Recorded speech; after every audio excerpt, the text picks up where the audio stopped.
I'm reloading the page. I see nothing. Oh, I see you. Oh goodness. Oh my gosh. Oh We're goodness. back. Oh my gosh. Oh We're goodness. back. Thank God. Okay. I was informing Baby Seal that this truly is the worst, the worst Yeah, year. this is the worst timeline, dude. This is definitely the Genesis is the true villain of Final Fantasy timeline. Yeah, this is exactly what Sephiroth wanted. I I think so. Anyways, so did you guys all hear my rant about the USA butterfly? Do you guys want that again? Is that is that We is could that take again? it from the top. Let's just Phantom go Bounty. back to the Yes. beginning. Okay. All right. All right. We heard it. Okay. Okay. I'm hearing a lot of we heard it, but nobody's saying that they don't want to hear it again. That's So the important part. no. There Okay. is actually a part of this that I wanted to mention just because it has been brought up since um the last, I don't know what it was, I guess an interview, but this waterfall going into Aerith's church, which is Right. something that I confirmed in one of the other videos. So Right. water is truly important in Right. this universe. So you're saying that. Okay. So are you saying that up there is Aerith's church, or are you saying that Oh, I'm saying the water from this area flows flows to into, the church? yes. Okay. All right. I And was. then inside of the cave where the water is coming from is where Gact is. That's where Gact is. Okay. Sweet. Yeah. All right. Okay. So moving on. All right. Books. Okay. And I'm not sure if anybody heard any of the stuff I said about the two guidebooks, but maybe that's what happened. Square didn't want us to talk about them, but there are two new guidebooks coming out. One is a walk through Midgar, and it's just like an art book. It has a bunch of details about, like, the graphics, the inclusion of different symbols, and the design of characters, and just the pictures that they showed of it were all really really exciting. They had a whole graffiti spread. I was super excited about that. um, and and it's going to cover basically all the design elements of Midgar, including music. Now Yes. I am really excited about the music part because I am hoping that along with it will be the lyrics for all of Mm. the Latin elements that appear in the. For those of you who don't know, I one of the services, one of the many services I offer our esteemed SleepEzi here is I translate his Latin form, because the Latin translations available to the greater community have just been god awful, and and um, and so I can expertly translate Romance languages and archaic languages. So provided I Good luck, something you that you guys guys. can look forward to Take care of my girl. coming forward here. Um, and I'm not going to talk too much about what that is, because well, it's just. But if the guide does have those Latin lyrics, I'm certainly going to find all the secret meaning that is possibly available from them. Confirm all of my favorite fan theories using them to confirm biases. Well, honestly, that's the point, is to confirm the bias. So Mm-hmm. I definitely have to hand it to Baby Seal though. Just him retranslating some of the stuff that we've been talking about. A lot of stuff that he's just found independently of me just because of his knowledge of Latin. And I've tried to respectfully stay away from those more interesting findings just because they're interesting details. Um, but for the things that he has translated for me, like it's been incredibly useful. But I too also saw the section of music that was being displayed on the spread, and I was thinking the same thing. Is that there are just some lyrics that they just have decided for some reason not to share. And I know that Baby Seal has picked up just some similarities with some songs that don't have the lyrics, which is also extremely interesting. But yeah, just very much looking forward to that. And also, I'm just a big patterns guy, so anything visually that is like able to be like confirmed um, through some of the design choices, and maybe even with those walkthrough sections that you were mentioning before, it'd be nice to get maybe some more information on deep ground elements Mm-hmm. too. I did want to say, Gene, the safer. I wanted to read this. Since we were talking about Dirge and Safer Sephiroth earlier, I have a question. A while back, I looked at Dirge ending cutscene, and it showed what looked to be Safe or Sephiroth silhouette on the moon. Are you talking about Omega? Are you talking about the secret ending, or are you talking about the ending? Either way, that is okay. So yeah, that's the weirdest thing about it, and because I Yeah. had the same thought when I played through that game, is that I think that oddly enough, that is the shell of the Omega. original Omega, Yeah. which doesn't really make too much sense, just because that original form seems to be broken up and then left in the yeah, it's supposed to just be an entire stream being that is like Omega, and then all of a sudden, like his shell is Well, just we in will. space. And okay, and so there are some elements of the painting that we'll get to. We'll get there eventually.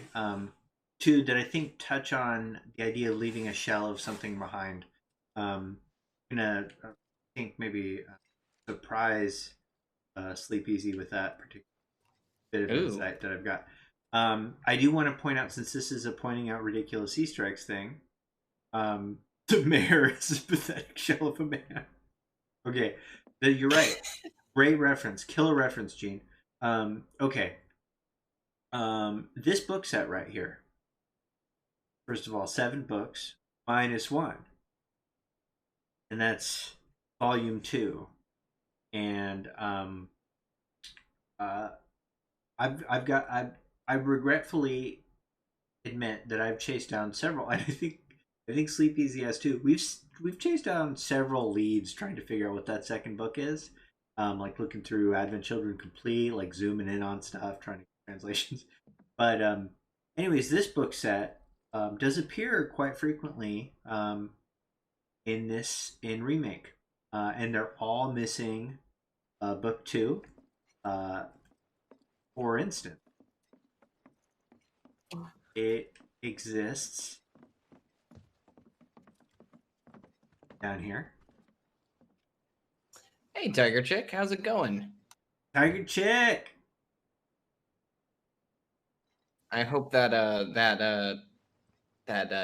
investigation unit thing helped you out with your argument. By the way, hopefully that convinced some people. And Because honestly, that was like one of the most interesting details that Baby Seal brought up, and I'm imagining we're going to be getting into Aerith's in a Falna's room to be doing that. So if there is anything that needs to be cleared up about that, I'm sure that the stream will do it. and you know, honestly, you don't even need that. Like, why would they just come through, change that, and then change nothing else about the room? Like, there's trash everywhere. Like, Aerith's baby slippers are there. Come on, like that room has not been touched. It'd be such a weird thing for them to do in 2 months. Yeah. But that's kind of beside the point. Um, you know, all the stamps we see are clearly an illusion, um, propagated by Genova via the instrument of Evil Cloud, apparently. Okay, so we're kind of through the this room or this building. I mean, I I did really like the design of Aerith's house, of Elmira's house, because it really did capture like the same exact feeling as the was something very nostalgic around like the color value, everything. Um, and I like little details like the fact that well, there's cleaning supplies here, like because this is the only place in the slums that isn't just filthy rotting off.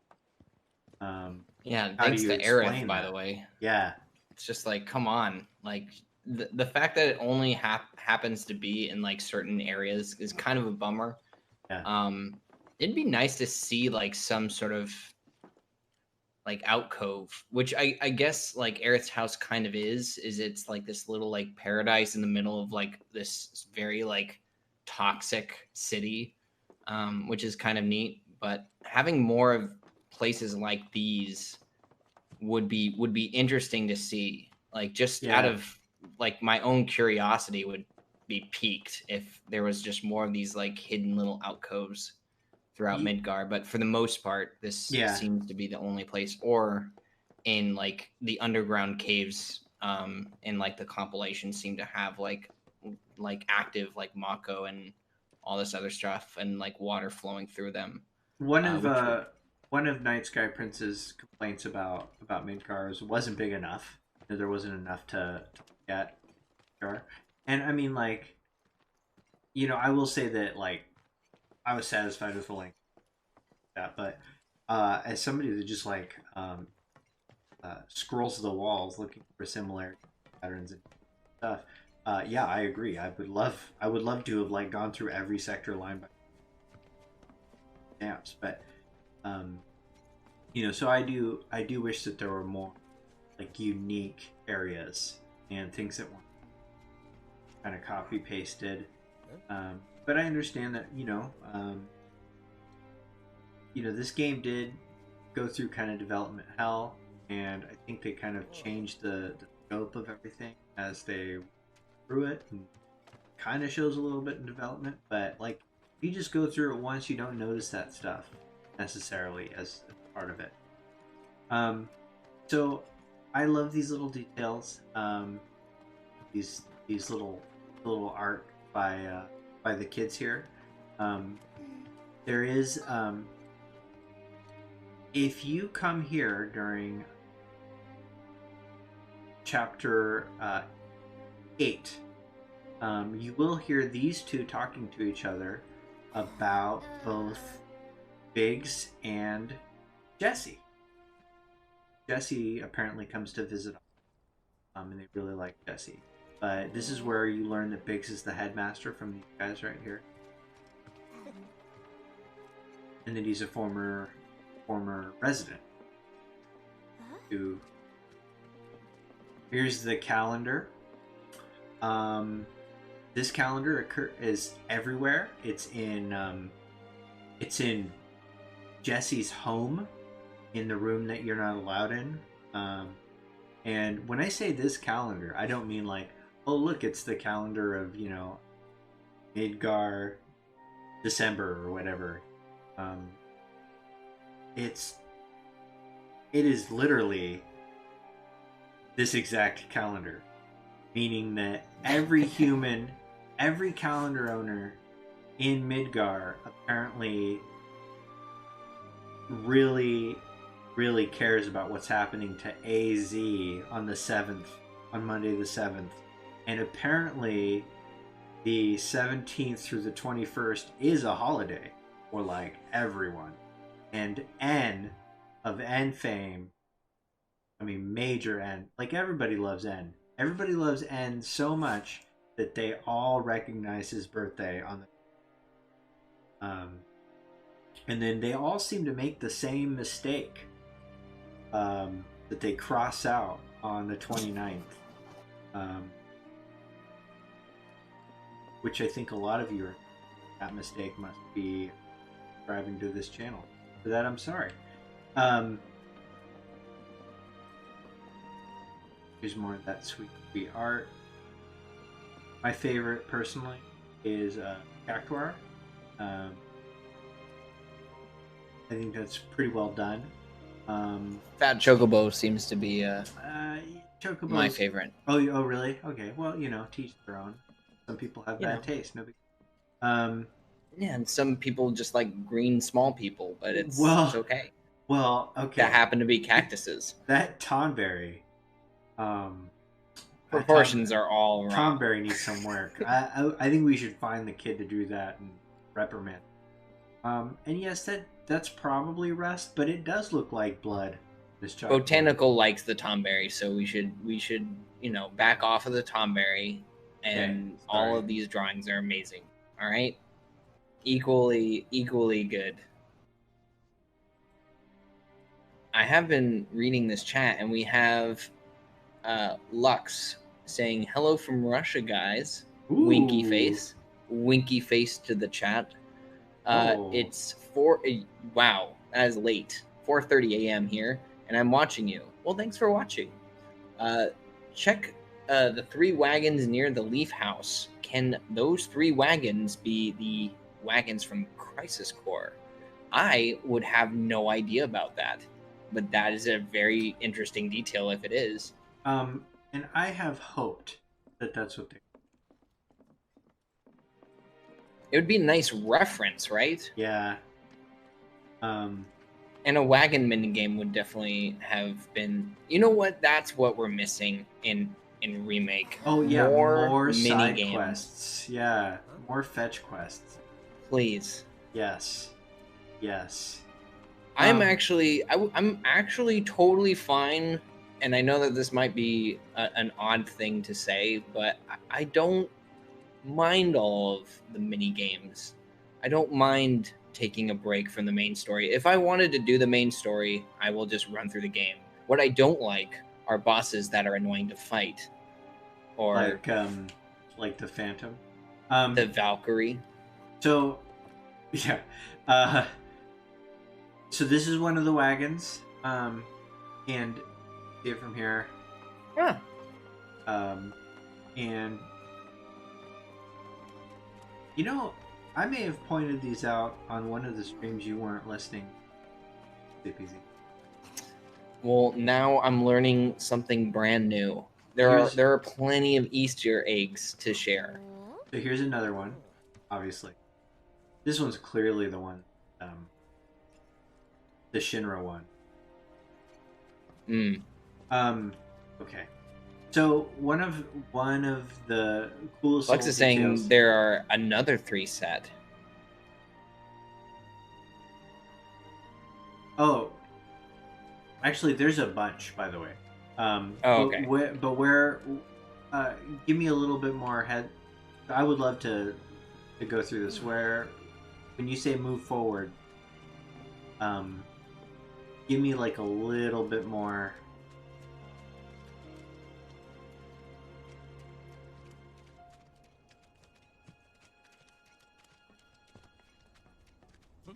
We'll let her type, or let them type. Type from her. So my favorite little detail in this section, though, has got to be one that I did not find, that actually one of SLEEPEZI's friends found, and it's this right here. This little bit of dialogue. This old man looking for a book. Some end up working for that Don Corneo. Is there no saving them? Get here.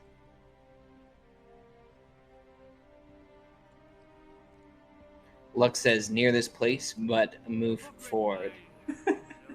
But yes. A book written by, what was that? Google something? So that Google is something. So right there we have the this old man looking for a book written by Bugenhagen. and that's a cool reference to, obviously, uh, the weird, the legless. study of Planet of Life. That's right. That's the place. That's the one. This guy's a Shinra propaganda lover. Yeah, because he's reading a Shinra book. This book right here, The Legend of Shinra, Book 1, this appears here, this guy reading it, and then all throughout Shinra HQ, everybody's reading this book. Which is a fun little detail. Boogle something? So that's the cool. The Boogle something is like one of my favorites. Just after playing the game, and knowing that is there is just, here's one of the things that I would like to be like more outspoken about. But for a game that is a remake of a classically beloved game, right? There is an exceptional amount of time and care to put these kinds of details into this game. Like, yeah. It feels like one thing to say that, like, oh, like, why would, like, all of these, like, this is just a cash grab, right? Like, and that's a very easy thing to say for a game on this scale, and also just because we know about, like, its background and how it was developed, but you don't get a game that is so conscious of itself without having people who actually care about, like, the story that they're telling or what they're making. So, like, all of these details, all of the compilation nods, all of, like, the Easter eggs that Baby Seal is going into, like, all of this stuff seems pretty well constructed, and also just from a place that I would imagine is, of great respect for the entire series of 7. Right. Which makes me a lot more hopeful for, like, the future of these titles, like, rather than pessimistic. Because I would imagine that because this game seems to have come from that place, it just seems so wildly out of place for the rest of the game to then not be that way. Like, they didn't just throw the Whisper Harbinger in my opinion. They didn't just throw that thing in to just then discard the rest of the series. No, like, the Midgar is an iconic moment in Final Fantasy VII, but there are, like, hundreds of moments that people have played through and love. And to just say that we're only going to highlight these, like, few in Midgar just doesn't make any sense to me. Right. Not only does it not make sense to me from like a creative standpoint, like why they would want to do that after putting so much of that energy into this one part, but also financially it doesn't seem like the best place to be coming from either. Is this the wagon? Is that what I'm looking at? I mean, is that a wagon at all? You're a wagon. Well, that's sweet of you to say. Oh, like the flower wagon.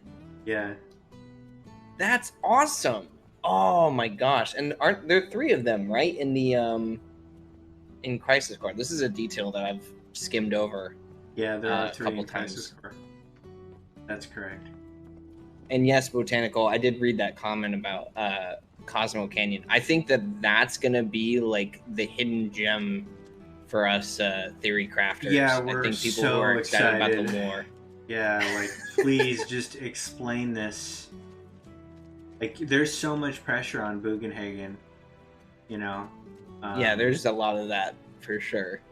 Some details I love pointing out here in this part are, let's see, we've got this is okay. So I don't like this here, this piece of art. I don't know what that is. Here's why I don't like it. It's nowhere else, which makes me think it's super significant somehow, and I have no idea why. Wait, what? You said it's where? It's nowhere else. It's nowhere else. Well, the fact that it's burning is odd. Thanks to that stupid Yeah, what's that radio, all about? everyone's gonna find I don't it. know. Maybe What it's did a you reference to Nibelheim? Sephiroth burning down. Yeah, Nibelheim reference. Okay. Watch that sign show up there, by the way. Ooh. So there's a couple of fun things up here. First of all, I would love to go to Saturdays and Sundays, 8 p.m. to 12 a.m. Chocobo show. Like, it goes to midnight. Oof. Second of all, that hair tonic is a reference to the hair product that is talked about Sephiroth using in Crisis Core. This is actually something that they confirm. They take time to confirm in Ultimania. Here on the right is Benora White, and this is everywhere, but it's a cool reference, you know, to Benora, which is the home, so to speak, of Angeal and Genesis. My favorite. Yeah, and so it, of course, you know, there's a yellow flower that bears a purple fruit. Or is it a yellow flower or is it a white flower? Am I too excited? For which one? For the dumb apple. The dumb apple, the flower that's associated with it, I think, is purple. Okay, all right, good. I think so. Just in concept. Oh, thank you. Thank you very much, Skittle. Skittle! Welcome back. So, yeah. I hope we end up in Benora. I don't care. I think we will, actually. I think we're gonna end up in a lot of compilation locations.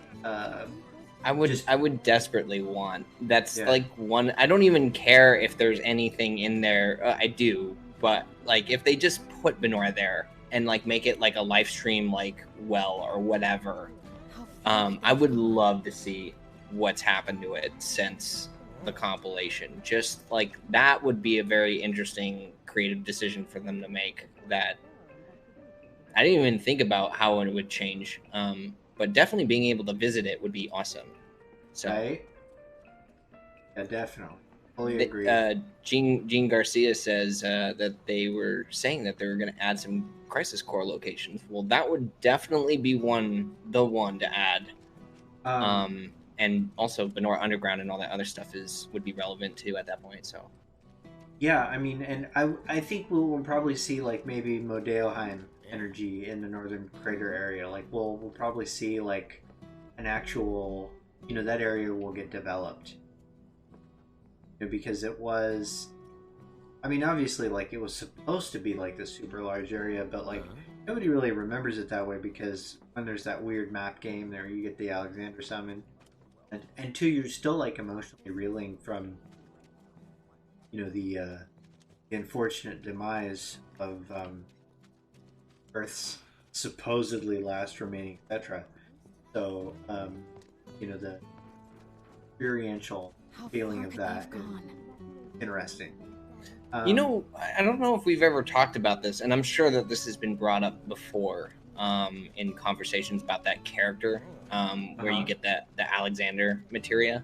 Is that the woman reacts to like a hot spring water, and just because of the location of this, and I again, I'm not sure if this has been said before, but it's very odd to me as a concept that she would react the way that she does to the water, because I would imagine that water is somewhat affected by the life stream that is in the area, and usually what happens to water in that way, or water just showing up in general, is usually like in Aerith's house, a sign of the life stream. When you, and it's very funny because, and this is just kind of random, but in Advent Children, when Laws, I think it is, or it might be Yazoo, I can't remember, I can't distinguish them sometimes, but the big one, the big hunking oaf, Laws, is in Aerith's church. He hates the smell of the flowers, right? Because Yeah, I've been thinking Thank you, about Phantom. that a lot recently. That specifically, based on That's some right. stuff that you've got cooking up, and that there's this whatever feeds laws seems to be um, essentially antithesized by the flowers. I do find that interesting. Which is weird because in other ways, it doesn't seem like, we'll call it the positive live stream, has any effect. Counterpart. Right. So that's the only real effect that we can see, and then whatever the fuck Holy does. We for sure know that like Aerith has some ability over. That's the one thing that sort of ties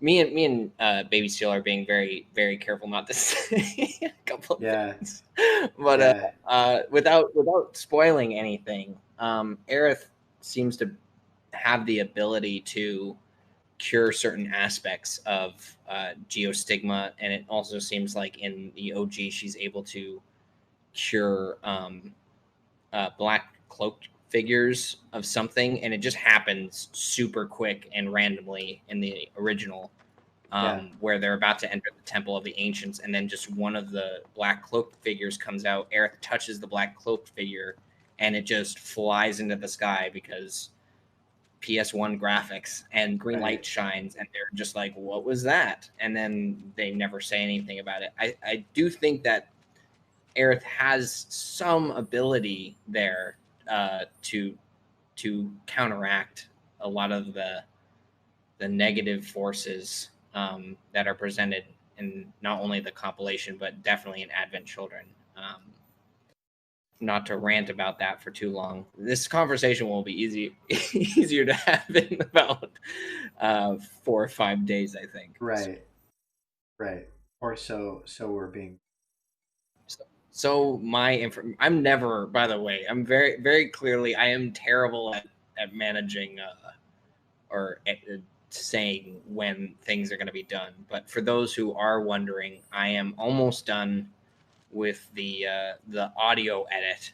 So after the audio edit's done for part 5, that will be when I start the video editing, and that takes some time, but hopefully that all gets wrapped up soon. So I would expect to see a video sometime within a week from now, 7 days tops of that. 7 seconds till the end. What will Right. you do with it? It just sucks. So because we both know that there's gonna be either some massive drop of information that comes from either the book that they're putting out, or we could possibly be getting a trailer soon. Yeah, for which TGS. would be, I would be pretty excited. Obviously, they did not put Final Fantasy VII Remake on the roster, but that's not necessarily an indication that there won't be a trailer or something. There are 3 like question mark slots too. Yeah. So we don't know what those are going to be. They will be all different types of Kingdom Hearts and Nier mobile games, I'm sure. Okay. So apparently, I've been wandering around in circles. What we were saying earlier is that in this direction, let's say from the center of the church, let's say water comes up here. Right here is a straight shot on the map to Aerith's house. So, oh shit. That's awesome. I do love this city map, and I wish that it had more secrets. See, here's Aerith's house.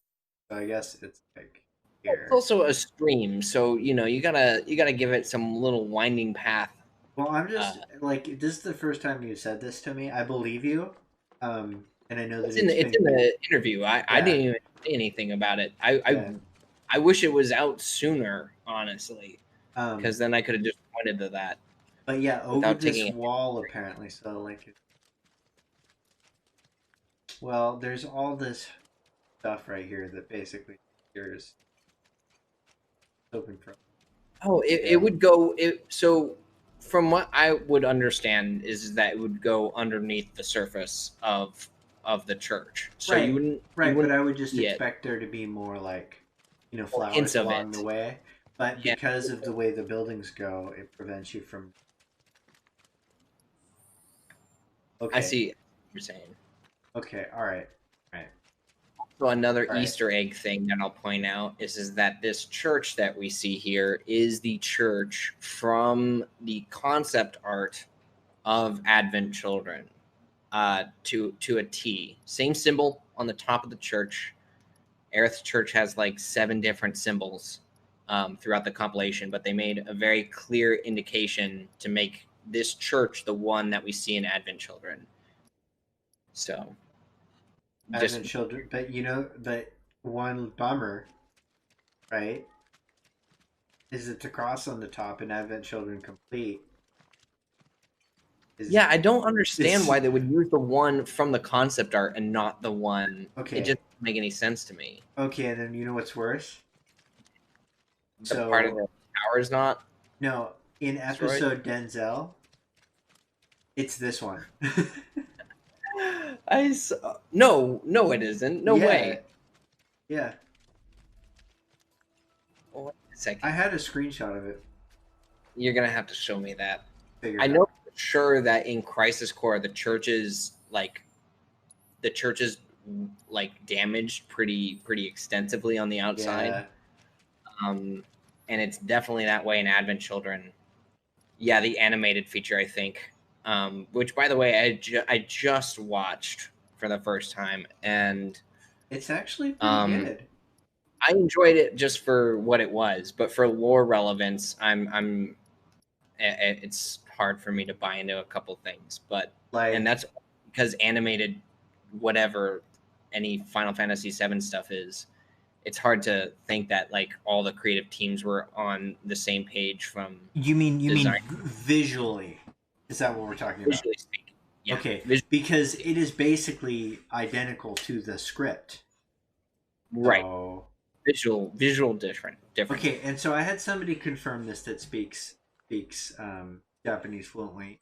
Is that one cool feature, right? So the reason that Ketchi speaks in an accent is because it is the accent that Reeve's parents have, and it didn't translate well because they ended up being a Scottish accent in the English localization, but in Japanese they do in fact give Reeve's mother in that accent before she dies horrifically.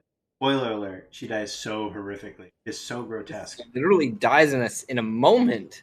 Yeah, and it's like it's got all this black stuff coming out of there. I'm like, where's the darkness? Where's this level of darkness in remake? Oh, I think that's for sure coming. I think Okay. we're getting a lot of. I mean, unless that's not the direction that they want to take, but I don't know how you're going to be able to play matters. I don't think it matters what direction they want to take it. It matters what direction certain countries want it to take. Certain heavily financially supportive nations. And unfortunately, that's just the way of the world now. So, okay. What do I want to point out in the station? Oh, Johnny's been had. By the way, Johnny does appear in episode Denzel. He's great. He started a bar called Johnny's Heaven, and it's on the edge of Edge, and he's given Denzel lady advice because apparently he's so good at that. He's obviously got a bunch of compliments with all the ladies. So and then clear icicle mineral water. you know, this is all over. It's in every train. It's all over Shinra, all over Midgar, and this seems to be a reference to Medeoheim, Bicycle Town. We talked about in Crisis Core Medeoheim that water that place you're in, the water gets super hot. Seems to be a they probably make this whatever this drink is, which is probably very healthy for you, just like Benora apples, based on their ingredients, which is the souls of the dead.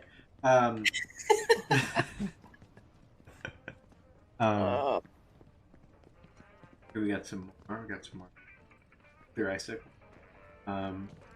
For those of you who didn't notice, every save bench has the OG save symbol. Every or I'm sorry, not every save, but every bench has the save crystal symbol. But I wanted to show you. This is some of, I think, my favorite art right here. I don't know why, I just really like the strikiness. And here's one of the stamps. We apologize for the inconvenience. And that Chocobo show is gonna be lit. Yeah, dude. They invested in that. They really. I would love actually for them to release that stamp movie. Yeah, just that's the DLC.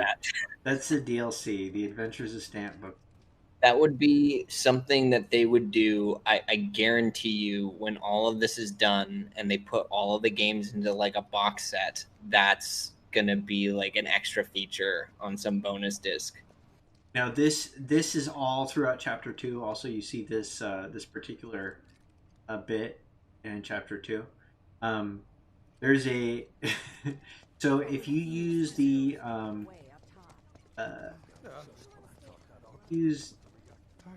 I wish there was more train travel. Is that a weird thing to say? Yes. Yeah. I think nobody but you. One of the things that I was thinking about when we were first seeing shots of the game and going back to Night Sky Prince's comment of like wanting more Midgar, I thought that the travel system like would be like train stations through Midgar before the game came out, and I was very excited to see that and slightly disappointed when that just didn't happen. But I'm a train fanatic. I love the design of Final Fantasy VII's trains. You know what I would desperately want is a model kit for that. If Remake goes to crap and it's just all bad, the one thing I want out of this game is for them to release all the train sets for like train collectors. Yes, 100%. I just want a model of like Final Fantasy VII's train on my desk. That's pretty much the only thing that I want in life. Not YouTube fame or to share compilation information. This is all working towards getting a model train for myself. If you're listening, Square. Sorry to completely derail what you were. Ain't no getting off this train. That's right. Train service has been suspended. So one fun detail about this is that this movie, The Adventures of Stamp Book 3, is apparently 15 years old. Wait, what? Because this, you can, if you mess with resolution, you can see this poster in the Afalna flashback scene where she picks up Aerith and finds Afalna, where Elmira finds Afalna. It's this train station. And if you, as the train is zooming out, you can see just a little glimmer of that stamp. Which seems to me more like they just I've got a sister who lives didn't think anybody would notice. I think unfortunately that's just a situation. I don't think they did that one on purpose. Or they were just like not. That's the one that bugs me the most out of those, where it's like something that you wouldn't normally see. unless you were like tweaking with something, or Yeah. the Turk operatives in Crisis Core for Right. me, whereas this definitely wasn't intentional. But they do happen to look just like, the Characters. faces of who are apparently Nero and Vi. I so wish that actually was something, not for the sake of story relevance, because it would be like crazy, but just to have found something like that would have been exciting. And yes, I've heard about these DOC and Crisis Core trademark stuff. Sorry that I like completely like didn't see that before, but yes. Wait, what are we talking about? Oh, they were Phantom and I think Gene Garcia were mentioning that DOC and what was it? DOC and Crisis Core had been trademarked as of early last year. They were filed this year, yeah. This year. Yeah, and you know, there's a really good chance that is just due diligence. You know, like they have a legal department that just regularly does that. But there's hoping against hope, you know? Right? I don't know how much people like, and I'm gonna be honest, like the compilation doesn't play very well for most people. And I'm gonna be totally honest, like they're there are 100% niche. frustrating moments in all of those games. Like, Yeah. I'm not a huge fan of Crisis Core's battle system. Like, and when I say not a fan, I mean not in love with it at all. But it just requires a certain taste. Like, if it's kind of the same reason why people wanted like Remake to be what it is now, where it's just a different combat system. It's like some people are just not into turn-based combat. I'm not a particular fan of it myself, but which is why this is perfect for me. But if they ever did do something with the compilation, you would think in the back of our minds that we wouldn't want them to necessarily play the way that we remember them playing. But I do expect, like, especially with like Vincent's combat in the future Final Fantasy VII remake, to have odes to that combat in some ways, without it being, you know, obviously in the way, you know. Yeah, but, like, because I mean, in the Barrett section, you know, he does have kind of like some form of vague like gun thing. Maybe a double jump would be interesting. Like, I'd be down. Oh, to be able to jump in this game? Yeah, just keep dreaming. Keep dreaming. You're only allowed to jump in cutscenes, sir, and during limit breaks. Which are memories. Memories, by the way. Limit breaks are memories. Memories of a time when Cloud could jump. Pretty much. By the way, I have yet to mention limit breaks. Let's finish this. Which is something that I should probably do. Ooh. Yeah, there is a lot of, I hope some of the trivia that we've accumulated will end up in your video as soon up in other people's videos. None of whom I know for sure that a couple of them are going to end up in that magazine. How much you want to bet? The one for sure is going to end up in there. And I'm hoping, and so, by the way, we're speaking of the magazine, that's kind of why we're here. This is a great, chapter 14 is a great way to just traverse the landscape. Other than that, it's not like my favorite chapter or anything. But one of the things that the Walking with Midgar book will have is these graffiti. Now, the second book, by the way, is another Ultimania. And that one is very shrouded in mystery. We don't know what that's about, but it's gonna be good. I am very confident that will be some kind of, that will have more, that would be the most answery juice available. Yeah. And it's kind of why I think we are going to see something for TGS, is because I think they're going to drop something at TGS or something that's going to require clarification that's going to panic the faces. It doesn't even have to be like this, and just like to keep in mind, like they don't have to drop like 5 minutes of gameplay footage or anything like that. All they need to do really is just show Genesis. Yes, show Genesis. Show like one thing with Sephiroth, maybe in Nibelheim, as like a maybe like a. It only has to be like 20 seconds or 10 seconds, and you know that will just light people on fire with excitement. Right. So, and yeah, the DMW thing definitely is very story connected, which is super interesting in concept. And it's not something that I've looked into quite extensively. I just haven't really had a place to talk about it.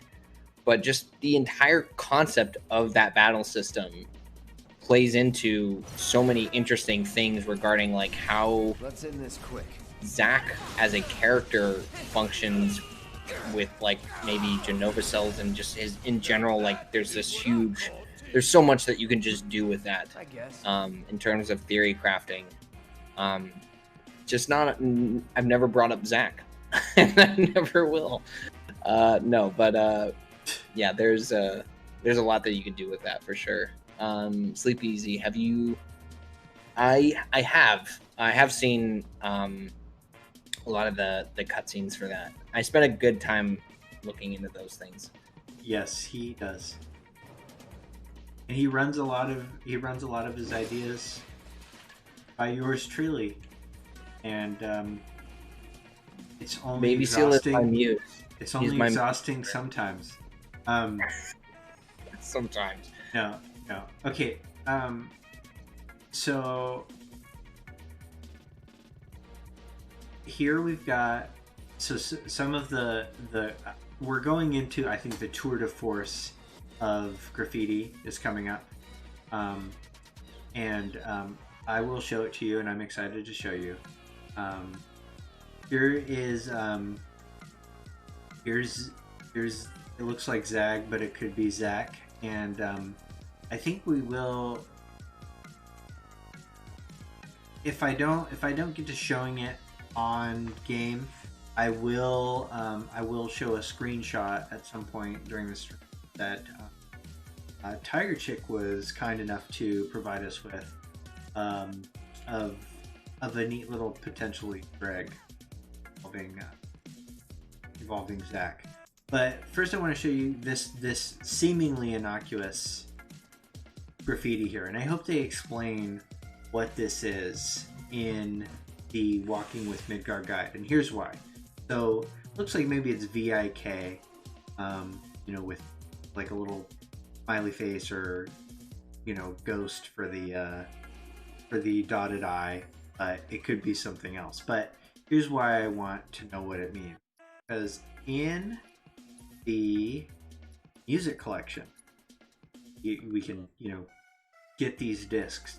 This symbol appears somewhere interesting.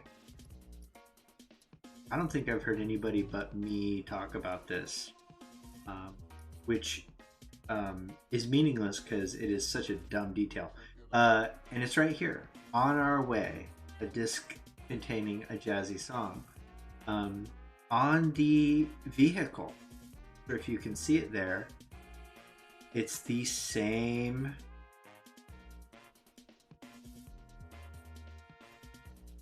exact symbol. And this is the only place I found it. I always like this detail because it's just an interesting detail. And and this says the Unknown Avengers, which I don't know, who are those? The ghosts. Okay, so Luxoria. Also, there's a graffiti with Stamp and Zag near it. And Zack is pretty much associated with Stamp. Okay, yes and no. There's a lot to unpack with that. First of all, I am fully aware that I'm not going to say rival content producer thinks that he solved the mysteries of Final Fantasy with a theory video surrounding Zack equals Stamp. Cloud's eyes look super creepy here. Anyways, yeah, those are okay.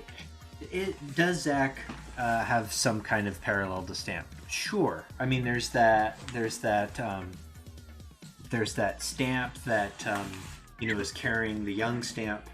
That looks like maybe Zach and Cloud. There are he's called Zach the puppy. But also in the very first mention of Stamp in the entirety of Final Fantasy VII history is actually in that song or that poem in the Final Fantasy VII 30-year expo, the anniversary expo, or the Final Fantasy 30-year expo. And in that, she's talking to Zack, and she says, "And Stamp, he's gone too." So she's referring to Stamp as an entity distinct from Zack, and it may in fact be a reference to Angeal and the little dog Stamp creature that dies in the church. It could be a reference to that.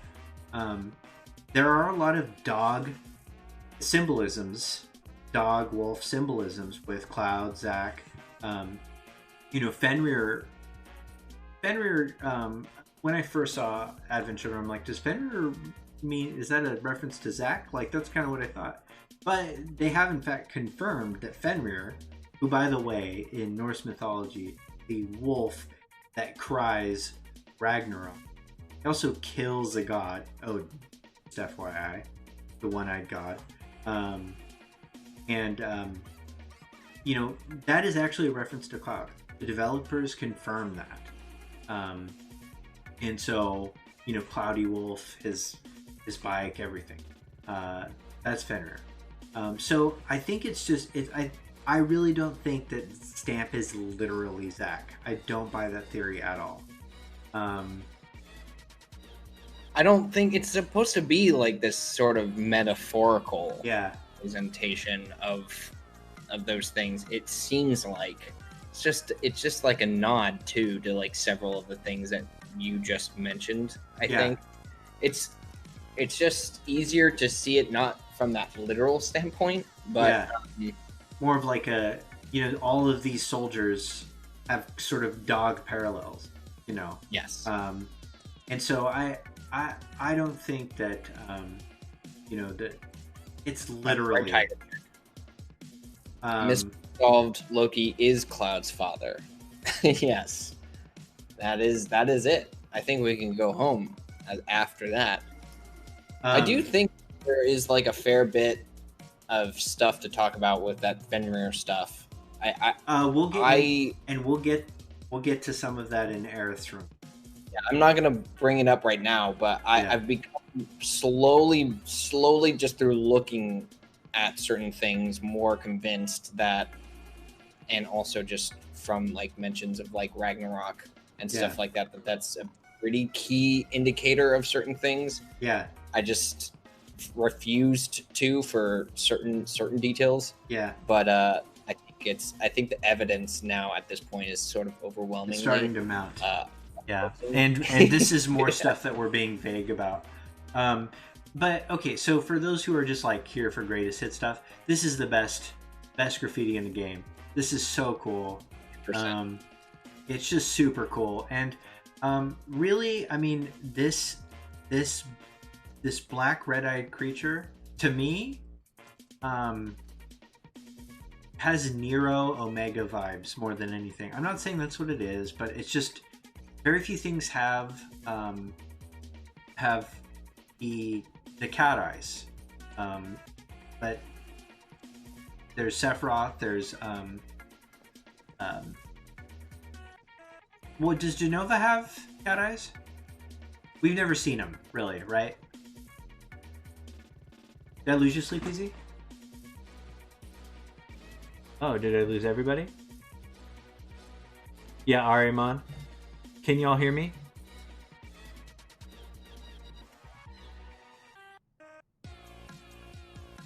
Okay.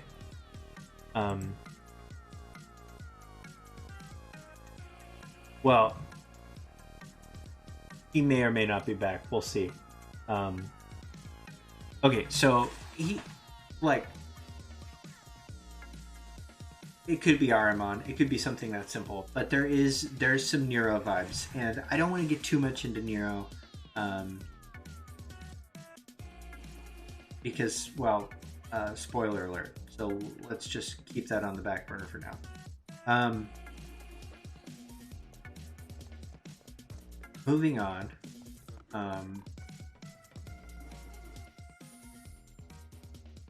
I am going to get out of here, and we're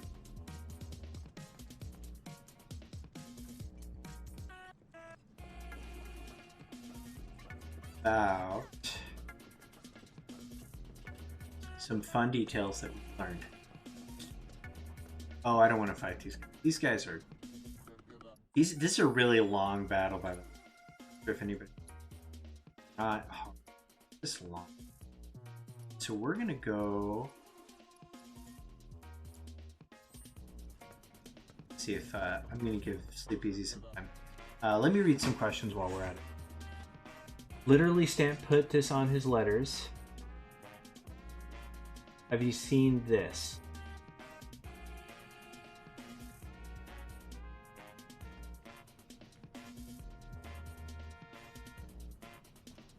Sorry, I had to drop No. out and grab something to eat for just a snack. But what is Stamp in the letters in the background. I think we're talking about Stamp with some Stamp instances with letters in the background.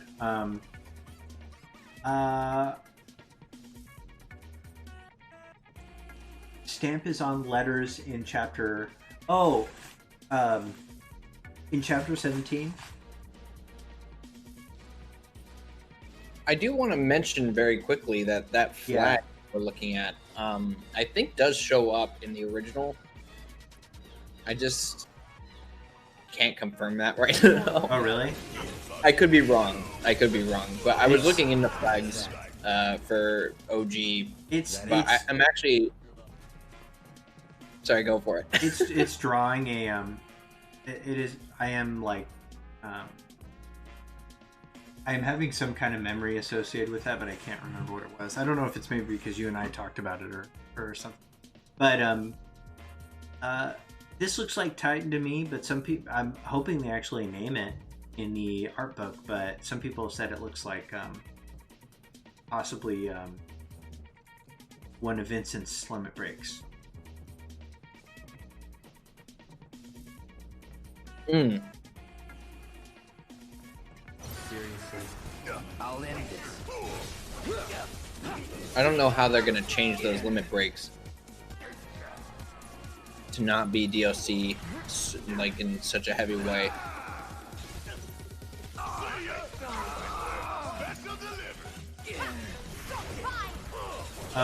Okay. So, I do want to go to Wall Market before we take a sabbatical to chapter 17.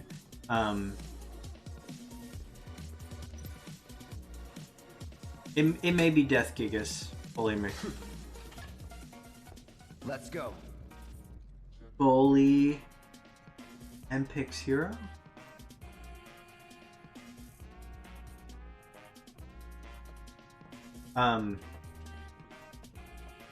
We'll go to Wall Market because think Bull Olympics. Okay. Olympics Hero. Oh. I'm sorry. I just, I probably would be able to pronounce things better. That's the way to do it. If I didn't have my brain derailed at the thought of of SLEEPEZI just making a model train set in Midgar. That shut me down in a good way. I do think that would be pretty amazing. I think that's what he should do with his upcoming YouTube fame. Just create a model like a we'll say 1/70th scale model of Midgar in the mansion he gets in his ninja-esque mansion. That's right, my ninja mansion. Yeah. With my blue hair.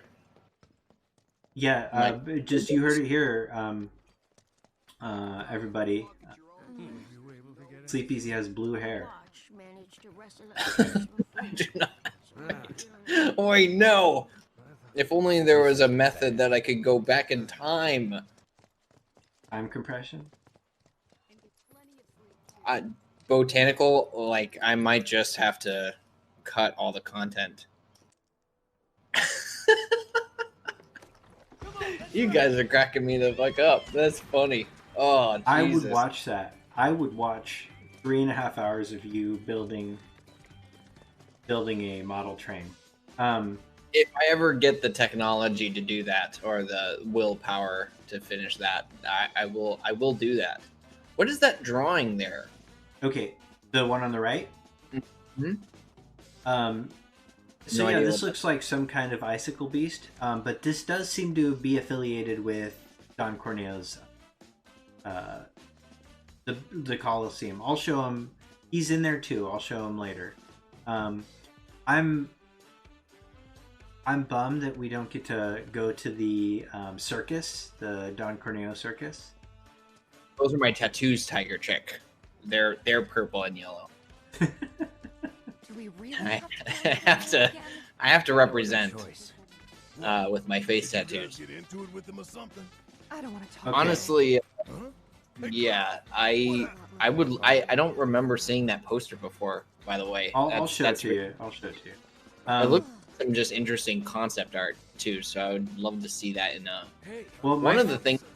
Go on. Sorry, I was gonna just say that it would be great to get some of the compilation art updated and put out in a way that was a little bit more detailed, because a lot of like before Crisis's art just is so like low resolution Yeah. that you can't even get a good look at. Like Zirconiat, for instance, there are just some like details that you have to either scrape together. Let's be real though. It would be great for you and me and maybe the folks over at Livestream. And other than that, we would be the only customers. So they would have to charge like $1,000 for it. So here's what you got to do then, right? Is you just got to put them back into Remake so that we can release those details. That's it. Okay. So obviously here on the right is my favorite stamp poster. Okay, Stamp in the Hidden Treasure, where basically like this is propaganda, you know, for Shinra to go get that Temple of the Ancient. But I think if there's ever a line that can be drawn between Cloud Stamp, it's right here. Because Zack never makes it to the Temple of the Ancient. We know it. No. So that's, I think, interesting. Does anybody recognize the painting to the left of Stamp? Trivia time. Are you just gonna do Lifeless right now? Or Loveless? Lifeless. Lifeless is what I call it. That's what people... Ironically, and I feel bad. Okay. I mean, not that bad. Okay. So, does anybody recognize the poster to the left of Stamp here? The man holding the woman. We've seen this already once today. I recognize it. I don't want to spoil it for chat though.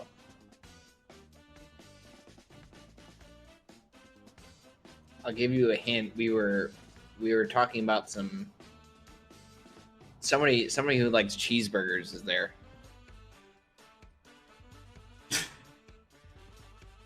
Yep, it was in Era's house. It's There in there you go. twice. Okay, so yeah, and it might be a reference to Jesse Raspberry somehow. Okay, so and then now look right here, bar N. Hey, those Okay, does anybody remember how we were talking about this earlier?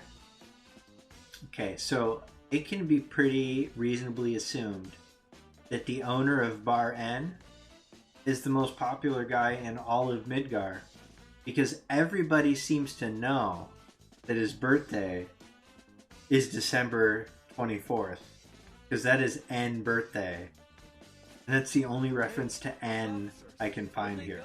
Oh. Oh. So I'm hoping there's this amazing backstory behind that. That and like shows up then during the Final the boss return. fight. Final boss fight. Jesus. Yeah, He's taking gonna big be air there. wielding a sword made of life stream. I reject that concept wholeheartedly. By the way, the life stream sword thing that somebody else said. Nathan, by the way, Phantom. Nathan is Okay, name that. I do. Somebody took the effort to. By the way, to bring back the alternate timeline topic from yesterday, one of the guys who was shot off the tower in Sector 7 during Chapter 12 shows up again during the gold dust scene at the end. Either he survived getting shot, or an alternate timeline. I double checked it, and it's the same model with the same clothes. Okay, well, speaking of same model and same clothes, let's see if we can spot any of those just wandering through Midgar here. Okay, so there's this guy right here who you may recognize from earlier at Sector 8, or sorry, Sector 5. He's the guy that apparently couldn't walk to return the key. The exact same guy. Let's see. So let's keep a mental picture of all of these guys and see if we can find them again somewhere else. The point I am making is that unfortunately they reuse a lot of models. So what is also kind of Okay, so here's this guy. Like, hey guy sitting down. Okay. Oh wait, is he talking? Is he talking to the same guy? Oh, okay. All right, so we've got glasses guy talking to the old dude that wouldn't walk to the graveyard here, and then we just go down, and they apparently through the power of time compression appear right Final here, Fantasy, right? Final Fantasy right VIII. here.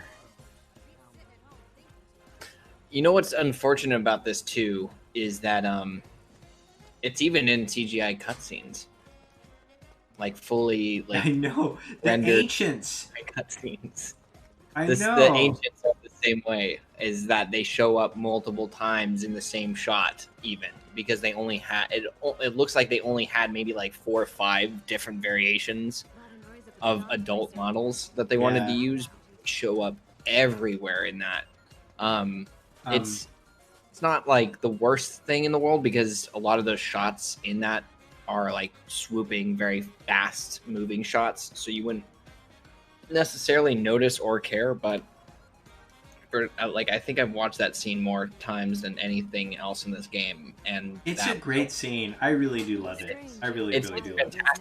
I wish that there were more scenes that take place during that time. I would just do a whole game of that. Like if the next game is just a 23-hour movie that takes place in the time of the ancients, giving me all the lore, I'd be okay with that. Nobody else would be, but that's okay. So here's Faded Stamp, and there are a lot of Faded Stamps, especially in Chapter 2. And this is just to further indicate that Beagle Stamp has been around for a while. Certainly probably more than 2 months, I would assume. And then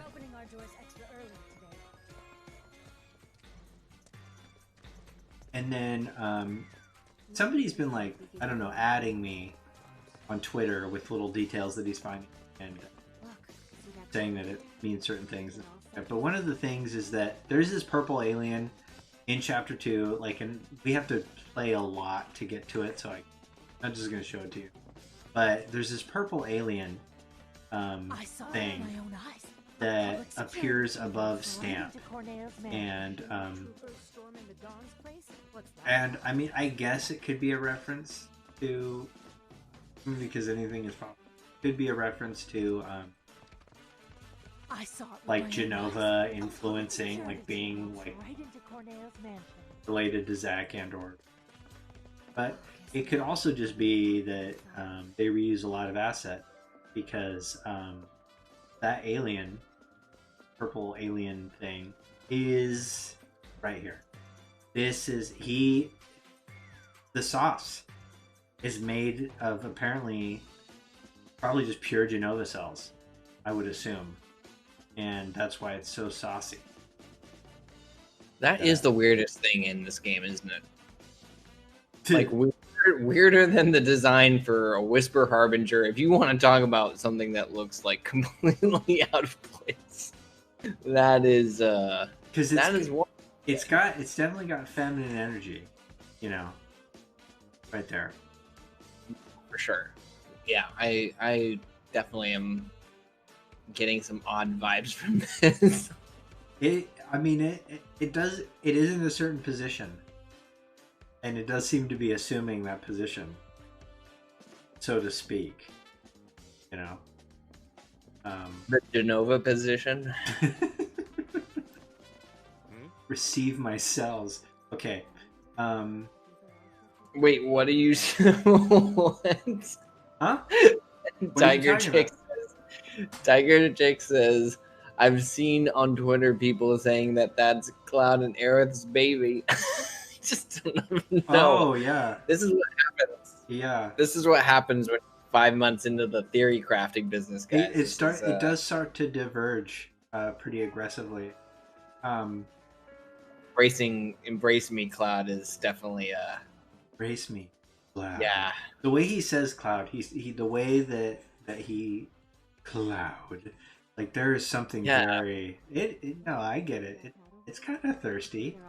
It's got you know what it is that's the way that somebody says somebody's name that makes a clear indication that that character needs that character in any sort of way important. There's a deep unsatiated need. Cloud. Okay. Cloud. So here we go. Oh, there it is again. Yeah, man. That looks like a boss from Sekiro. It does. And it does kind of have Final Fantasy X vibes. And then those aren't the way that the arms are done, I think. I've never played 10, so I'm just making stuff up now. But yeah, I mean just you gotta really be careful which blitz balls you kick on beaches, because one of them might take the main character's head off. Okay. For those of you that don't know what I'm talking about, I'm not sure if I want to tell you, because you may lose faith in Kazuhige Nojima, the author of the Final 7 universe, because I'll just say that it is a reference to Final Fantasy X 2.5, which is a book written by Nojima, and it is nightmarishly awful. It almost seems like not real. It seems like a joke. I think it was you who was telling me the plot of it. Yeah, I regret telling you that, to be honest. I never heard something so ridiculous. I've heard people explain other Final Fantasy games to me, and yes, they do get like certain amount of like crazy injected into them just because that's just the nature of these games' story, but this just wasn't even. It was like surreal. It was surreal to hear and imagine the events that were described to me. It sounds like just a horrible nightmare. It's like what you would never want your the sequel to like this game to be. I love the comments. I love the comments here. Like, oh, the best written story in Final Fantasy? Yes, Takafumi Sakagami. Yes. I might have to just read it just to be able to explain it. I think you should read it without ever having played any Final Fantasy. Like, zero context. Perfect. I don't think it could get better, to be totally honest. What we're gonna do then is we're gonna backwards engineer the plot from what we glean from that one story. How about that? And we'll see how accurate my depiction is. I love it. of the original. We'll do it. Okay. By the way, somebody mentioned at the beginning of the stream in the comments that there was like a sense of scale in the original game, in the PS1 game of Final Fantasy VII. Whereas this game definitely does still keep that kind of alive, just with like these skyboxes. Like the first time that I saw those, I was just like, man, like even if I don't go there, it's just so vast. It seemed like right off. And it does, and like that is one. So that is one thing I'll say is that as much as I would have liked to explore all of Midgar, there was the sense that it's so unbearably large here that it couldn't be explored. And when you first make it to the world map, you're like, wait, the whole game doesn't happen here? Like, you're like, whoa, there's an even bigger world. It's just like there's that sense of boundless, terrifying freedom. To quote what you did there. To quote Final Fantasy X Part 2.5 reference. Yeah, that's what that was. Yeah, it wasn't the soon to be dead flower girl. I don't know who you're talking about. Oh, hey, could be better. But as much as I'd love to join them, remember those rumors about Alaska? They're true. So okay, we're gonna go into deep ground. I know it's a danger, but no one else can. Well, yeah. The price of freedom is steep. There's a lot of talk about that stuff throughout the compilation, for sure. Okay. I really hope, like, part of Gene, I trust you very, very completely. So I know I'm going to click on this link and it's going to be okay. But I really do kind of want it. Everybody, I promise that is not. That's not a bad link. It's pure art. Oh, it's so good. It's a spoiler, really. Oh, how does that? Man, that is so from like beautiful. a logical perspective. Like, what would it have inspired that choice? A writing deadline? I don't know, but that's.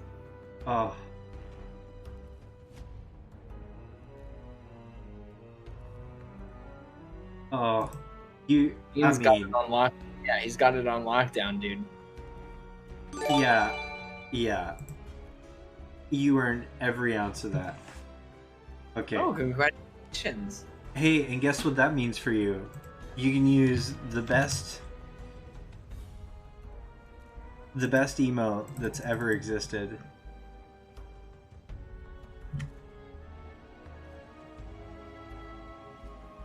Right now. All bats. All bats all day. That's right. That's right. Beautiful. Beautiful. Okay. So let's look at the map, by the way.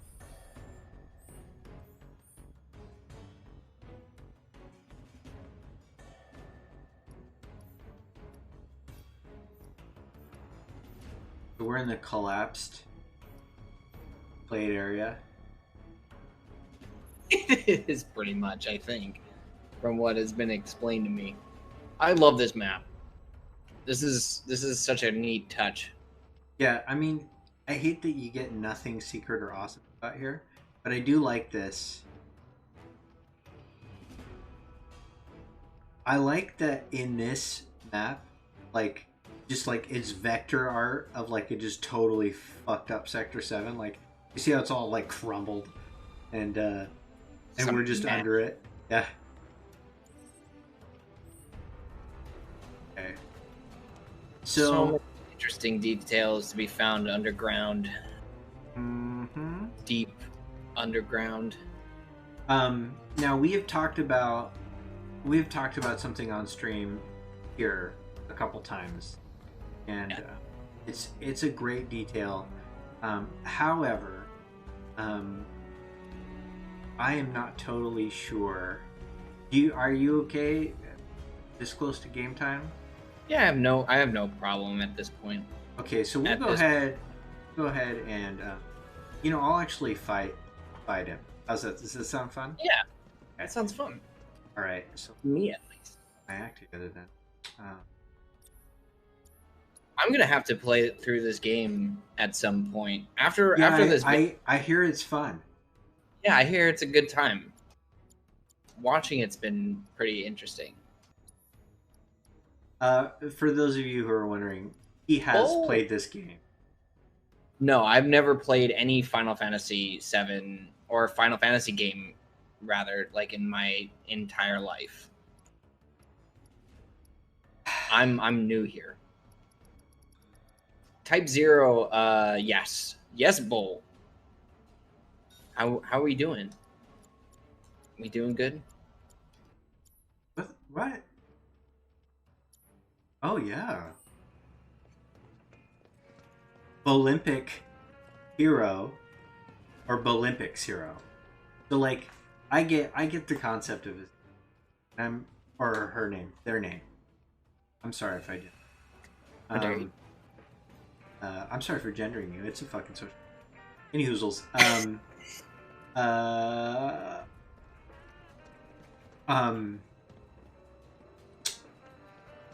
I like the concept that there's these Bolympic, and whatever they are,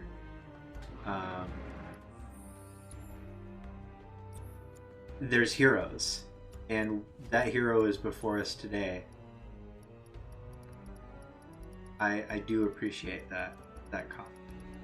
How dare Baby Seal for doing that? I'm on your side, Bolympic. I don't even know. What are we doing in this basement of Midgar? What is this basement? What are basements? What is Final Fantasy? You know what, Tiger Chick? You and me both. You and me might be, and I'm not going to speak for Baby Seal because I know people feel strongly about Genesis, but I personally think that character could return and be so interesting just from a lore perspective or a rewrite perspective or whatever it is. I think that they could do something interesting with that character. I understand why people hate him, but that doesn't mean that you shouldn't use all the tools at your disposal. There's so many things that you could do. So many things. I really don't think like what? So damning. Just you could like do something as simple as just make him a boss. And it wouldn't be that big of a deal for him to show up. You know what I mean? But I think that he would be an interesting just lore piece to have. And I think that he's an important part of the compilation. I think that if this game is honoring like certain aspects of the compilation, then we lost 3 viewers for me saying that Genesis.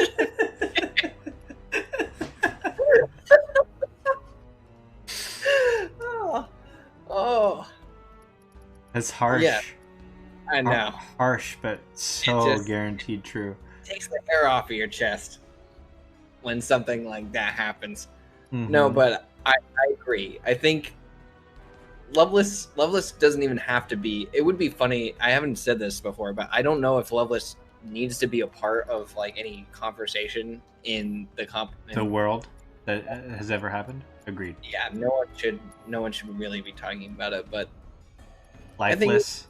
I don't actually hate it. I kind of bandwagon behind it. I actually totally liked Genesis as a character. The introduction was rocky. Had there been no Dirge of Cerberus, had he not been based on Gact, I don't think anybody would have had a problem with it. Not at all. They did his inclusion at the end, like during the Nibelheim scene, that irritates me. I'm not gonna lie and say that isn't an atrocity, but I mean, what are you gonna do, right? I'm only excited for things from the compilation to be included, honestly. Right, yeah. Any more stuff. Yeah, fully agree. Okay. I would like to mention it just because there's not really any reason for me not to, since we're kind of going into this area. But I have been looking into some Advent Children stuff, and there is just this really, really horrendously out of place comment about Midgar as a city and how it was built in the reunion files of Advent Children, which is essentially this book that came out sort of pre-launch of or during the launch of Advent Children Complete. Do I know about this? I don't know if you do, and it's actually a direct Deep Ground reference. I think I posted it, but if not, then this will be exciting for you too. But Nomura Nomura says that there's this sort of thematic structure that he's seen in the original Final Fantasy VII and like onwards into like Advent Children in terms of the way that he sees the city. And he mentions that there's like this thematic thing he references, which is kind of whatever. I'll pull this up if you're interested after I say it. But we're kind of in it now. So, yeah. He talks about how there is an underground, like that Midgar started underground. Oh, I remember you pointed like, yeah, it was built on a... It was started built, underground, yeah. It started underground, and then the people wanted to like get closer to the sky or something, some thematic thing, and so those people worked into the top. I guess the upper plate is what it would be, but we know it as just the lower plate. Right. Now, the interesting thing to me about this, and there's never a mention of this anywhere else. I just want to be very clear that this is the only time that this is ever stated in writing and from Nomura especially. So there is an entire city underground in Dirge of Cerberus. It's an area we never get to explore in Dirge of Cerberus, but it's a part of Deep Ground.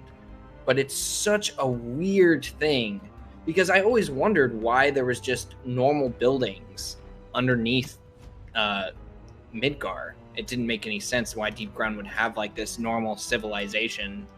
It's obviously been completely destroyed in Dirge of Cerberus, but to hear that, and I was like, is that like a connecting lore bit that has some relevance somewhere in the story?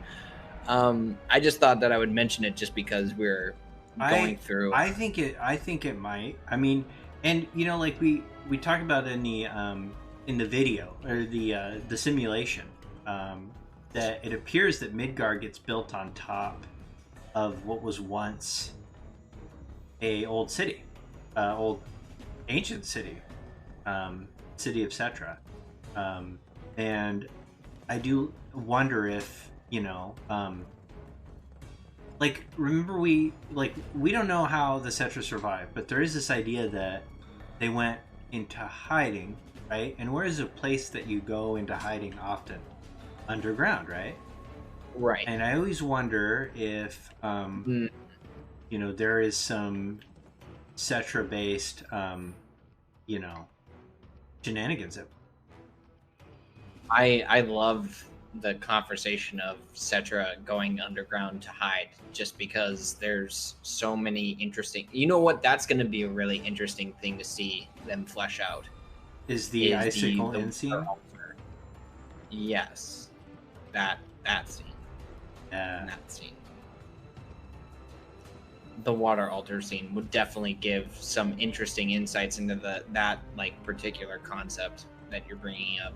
I mean, just the look of that area would be so, like, I'm so excited to see that because it's it's one of my favorite visually represented areas in Final Fantasy VII. Really unique to just everything else we've seen. And the Forgotten City is also like super interesting too. But Forgotten. Yeah, and I mean, we got a taste of that music, and it's so cool, you know. The music is definitely gonna have to. It's like people are saying how they're gonna one up themselves on the story. I know the music. Yeah, it would be weird if they really like changed it up. Like, instead we get like this really, like it's all metal. Yeah, just all of a sudden, just that's the thing that they kind of. I wonder. I don't know too much about the soundtrack, and maybe you can enlighten me a little bit about it. But like that must have been a pretty sizable crew, right, of artists to like make all those unique sounds. It was right? It was just one guy. He's Dave Grohl. He just did all of it. From Foo Fighters, yeah, he did it all. Yeah. Wait a second. As soon as you said so, Foo Fighters. So like Dave Grohl, by the way, recorded most of Foo Fighters' first album by himself, but like then realized that people weren't going to take him seriously, so like he just gathered bandmates to play the music that he recorded. Focus. And then that's how the Foo Fighters. So actually, that's a fantastic story. I thought so. And how does it relate to Final Fantasy VII? As long as you don't talk about Genesis. How it relates is, well, fuck you. That's how it relates. I don't know. See ya. So, okay, why are we down here? Why are we in Deep Ground? First of all, why is there no Deep Ground logo? That's very upsetting, but it feels like these door logos feel like they're going to come up again. I have a feeling we're going to see that logo on this door. I don't know if it's a new Deep Ground logo or what, but I definitely think that they're gonna. That's one thing that I will say as a spoiler for like my video, but I think I started the conversation on your channel anyway. So yeah, definitely gonna see some changes. Doesn't seem entirely outside the realm of possibility that there's gonna be a lot of like visual reconstructions of like compilation pieces. So like even when it comes down to just like the look of a Deep Ground soldier or an experiment, for instance. Yeah. And you can actually see it in what we're about to go into. So I'll point some of those things out as we move forward. There. By the way, you guys, there are some top-notch level comments here. Project Shallow Sky, that's top-notch. Thank you very much for saying. And then you're right, Gene. What the fuck? Where's Quedge at? Okay. Are you talking about his brother? Yeah, the brother. Yeah. That. So okay. So we're about to. I'll go ahead and do the fight. So we're about to fight Behemoth Type 0, and this is definitely this is my favorite SleepEzi thing that I like. I think maybe it's because I watched him organically put this together, and so I was like watching a star explode, so to speak. So why don't you give a little bit of background? And I do have an image queued up of the character in question that I will show at the end of the fight. So I'm gonna fight this guy. Normally I do give battle commentary when I'm doing this. I'm just gonna tell you one thing: the Behemoth Type 0 is much easier than he looks once you realize that he is susceptible to stop while he is staggered. You can just trivialize this fight. And so with that, I'll turn it over to SleepEzi. This is definitely my favorite fight that I've seen you do, and because I was not aware of that when it was happening. But so yeah, I was not really looking for this, but there is definitely some interesting tidbits that this character has for compilation lore. One of them being the fact that seemingly this random behemoth in Deep Ground bears some resemblance to a Dirge of Cerberus character. And while looking over, I think I was just looking at DOC stuff. Nothing personal. There's a character named Azul the Cerulean who has a behemoth transformation, right? Which is one of his powers. He turns into this giant blue behemoth. But the fun thing is that this behemoth in Deep Ground that we're fighting, the Type 0, actually has a specific connection between Azul the Cerulean and the behemoth that we're fighting right now. And that is the horns on this behemoth are actually the exact same horns on Azul. Azul, I think his name is Arch Azul. But yeah, they have the same behemoth horns. So this is actually a direct reference to Arch. I forgot to equip revive. I'm sorry. You gotta. You almost had him too. That's fucking crazy. I just forgot. Yeah. But yeah, so I do have something else to mention. So okay. This fight gives me this redo fight. Give me some time to explain that too. But yeah, so as I was talking to Baby Seal, I just had the two pictures up coincidentally. I was just looking through DOC stuff, and I was actually looking at the face of the behemoth in Remake, this Type 0, because the face is obviously another reference to what we've already seen in other Deep Ground experiments, which is that like sort of 6 red slits in the face. But in the failed experiments, one of the things that that's interesting about them is it doesn't seem like that's a helmet. It seems like a part of their face. Whereas with the behemoth here, it is, if you look at like close-ups of his face, is just a mask. It's not actually the creature's face. So my theory about that would be is that this would be the new look for a deep ground helmet of sorts. And there's a couple of things that stick out that support that idea, just because there's actually a lot more connections to just like deep ground soldiers in the failed experiments and in just a lot of lore relevance between those two characters. But I'm definitely going to be bringing some of that stuff up in the I've decided, by the way, I'm not going to heal because that way you can keep talking. Don't overdo it. You're just going to go I'm all just going to out. raw dog it, yeah.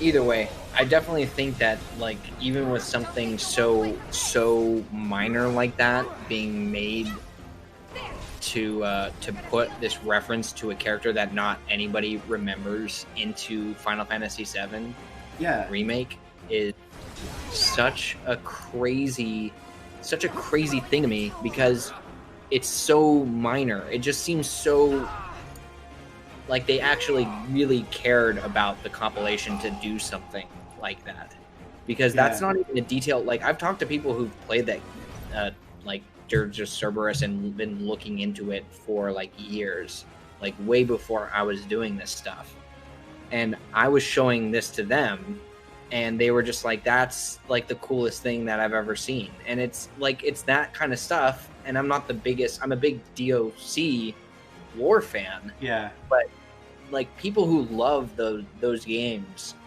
really appreciated seeing this. Yeah. And I was like, that's exactly what this game is about. And I understand that people fixate on the original because that's really what people wanted, right, to be remade. I guess, yeah. I don't think anybody really like prefers Crisis Core to the original. I mean, like, it's probably the second most liked title, but that doesn't mean. Yeah, there's a big gap between those two for sure. But it definitely says something that their inclusion of these elements from the compilation means that not only do they care about it, and you know, Yeah. Sakagami likes Crisis Core More than 7 OG. And you know what? Here's the thing: is that the greatest thing about all those parts? You prefer. I mentioned Lost Episode briefly. Yeah, you shouldn't have done that. You know how excited I am that I get to post footage from that game that no one's played into a video. It's, oh god, the look of that game too is fantastic. A lot of interesting story details from that game. And I'm not even joking, actually. There's a couple of lines of dialogue that are pretty explicit for like lore reasons. For DOC at least. Anyway, it's more to be viewed, I think, Remake as like an all-encompassing love for all of the elements of it. Obviously, OG takes the center stage, but like highlighting like Deep Ground was like the coolest thing ever for me.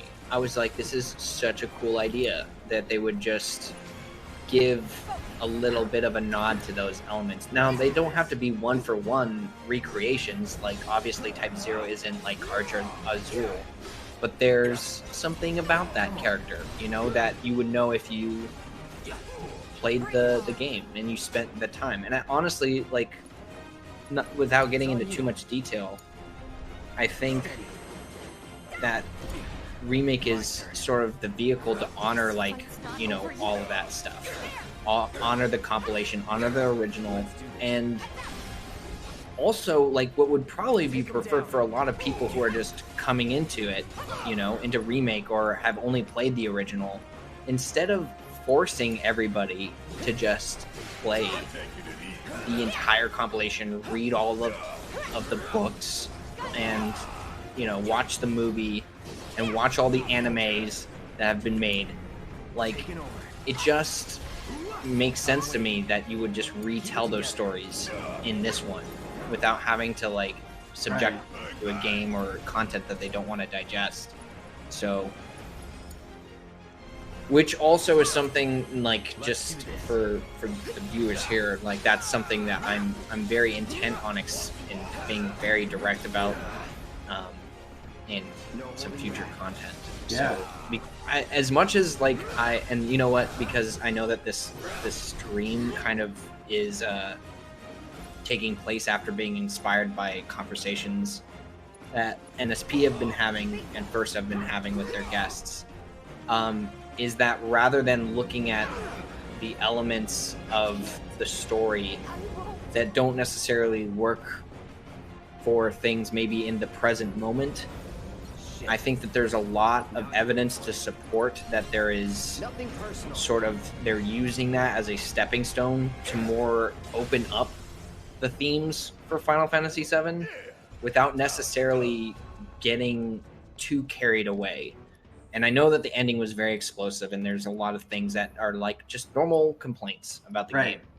Right. And those are all justified. I can't sit here and listen to somebody who just doesn't like something say, like, they're not just going to turn around and just say, like, oh, well, now I love it because X, Y, and Z. Like, it's been the case for some people with some of my videos who have said that, but if you've already solidified your opinion, then yeah, there it is, by the way. It's got literally all the same pieces. Yeah. Horn. And I helped look through every behemoth in all of Final Fantasy, not just 7. Like, we went through every single one. Every single behemoth in the entire franchise. Only Arch Azul has this detail.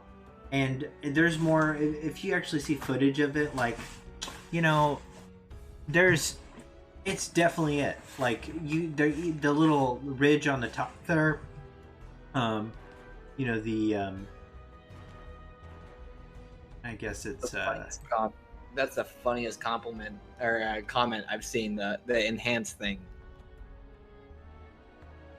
Sorry, I didn't mean to, like, derail, but you guys have been cracking me up today. Yeah. Which definitely helps from me being distracted by the giant pillar of smoke that is Yeah. outside. Yeah, that just made just know that if part 5 never comes out, that it's the planet's Probably. fault. It's the planet's fault, and Definitely. it will not forgive. It has not forgiven us. By the way, that is, the most upsetting thing that we found, or I found, translating, is the Promised Land lyrics. The planet will not forgive us is not at all an appropriate translation of that song, of that lyric. So I will probably release something more specific to that about what I consider to be my translation. I will probably even do it on. You should make a post about that somewhere, or I even probably will. I will probably put it on Twitter and maybe Reddit. It would definitely be a good place for that stuff. I guess I'm immediately upvoting that. Yeah. I don't know. Reddit is great. There's a lot of great Reddit content. I love MKillerB, and I know a lot of the people that are on this stream from Reddit. It is often sometimes pissing into an ocean. Okay. So, I think it's time for the mural, right? I think so. And oh yeah, it turns out that Robert Pattinson is a huge Final Fantasy VII fan, which is just in time for the new Batman movie to come out, because that looks so good. Dune looks really good too. I'm super stoked for Dune and the new Batman. I really like the Dune director. I didn't really I wasn't 100% sold on the trailer, but like I just 100% believe in that dude to make like some good stuff. So he's some of my favorite movies of like the last. Yeah, he directed the new Blade Runner, and that is so good. Yeah, it is very. I good. love that movie. Very good looking. Yeah, just a really neat style. But he also did a movie called I think he did Enemy. Yeah, he did. Is that Enemy. right? Enemy Am I thinking so the same good. dude? Yeah, the Gyllenhaal movie. The two Gyllenhaals, yeah. That's such an underrated film. So good. Yeah. But yeah, he's been like doing this he's been leaning into sci-fi, and like I'm loving it every step of the way with like Arrival and then Blade Runner and now this. And yeah, totally. Go too far off of Final Fantasy VII related stuff, but yeah. You might be seeing more of that after Final Fantasy VII is dried up, but I've heard very bad things about the David Lynch Dune Tiger Chick. I have not You've watched never it myself. seen it? I've never seen it. I'm not a big David guy in general. I like Twin Peaks. And I honestly kind of forced myself to watch it. I'm not gonna lie. I didn't grow up with it. I didn't like experience it at a young age. But some trivia, I guess. I worked in a movie theater some time ago, and just so many people were. Is this the book you were talking about, Luxoria? Because yeah, This is my main shtick, is pointing this stupid book out. Because the reason is because this is okay, and people argue with me on this all the time. We'll get back. I mean, you're wrong about David Lynch, but we'll get back to that later. Stream. I'm just kidding. Nobody. All opinions are valid. But anyway, so. Oh man, don't get me started. This will Sakagami, this will be a 4-hour stream if we start talking about David Lynch. I just want to know, is that related?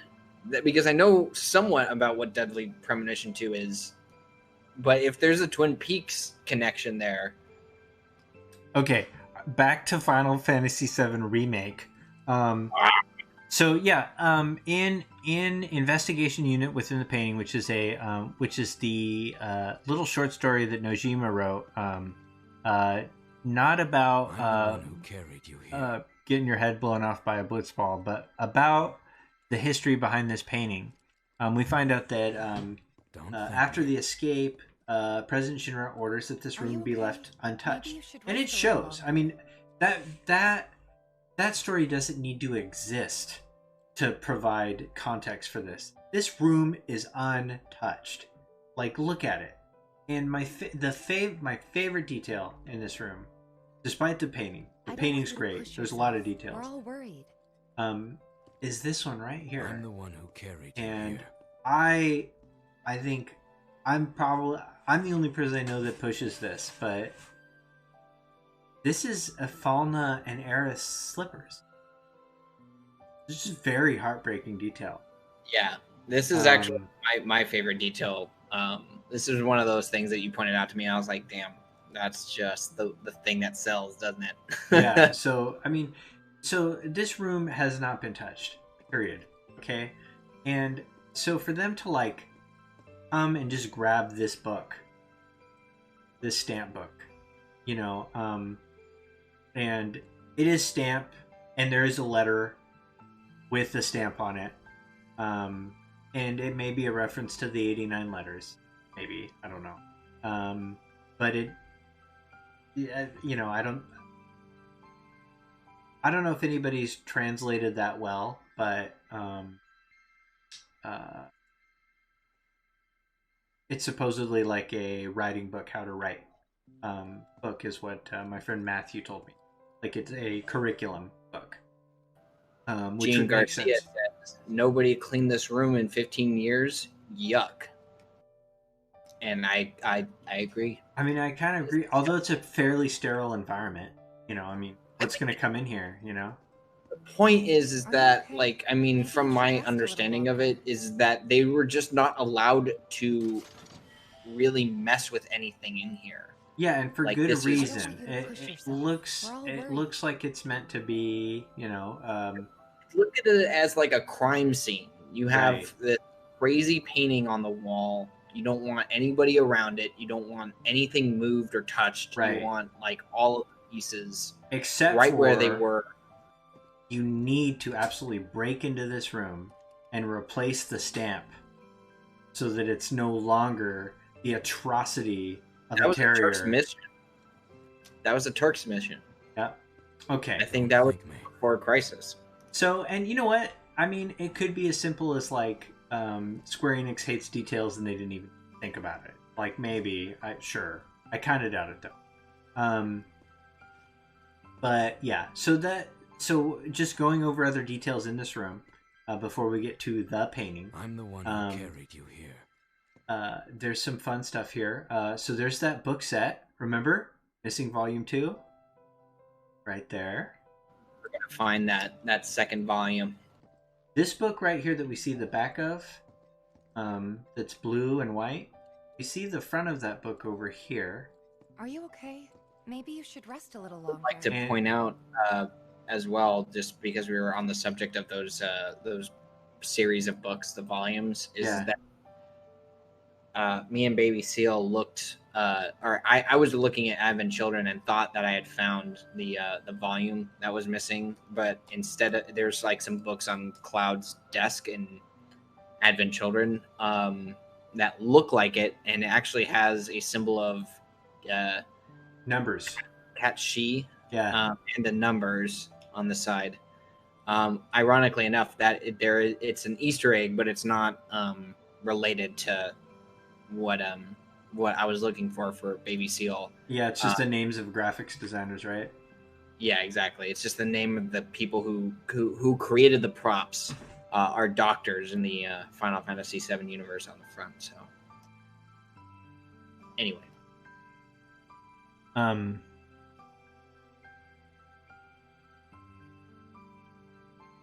So, and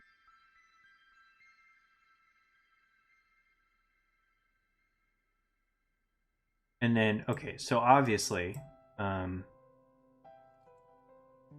this right here, this book, Ooh.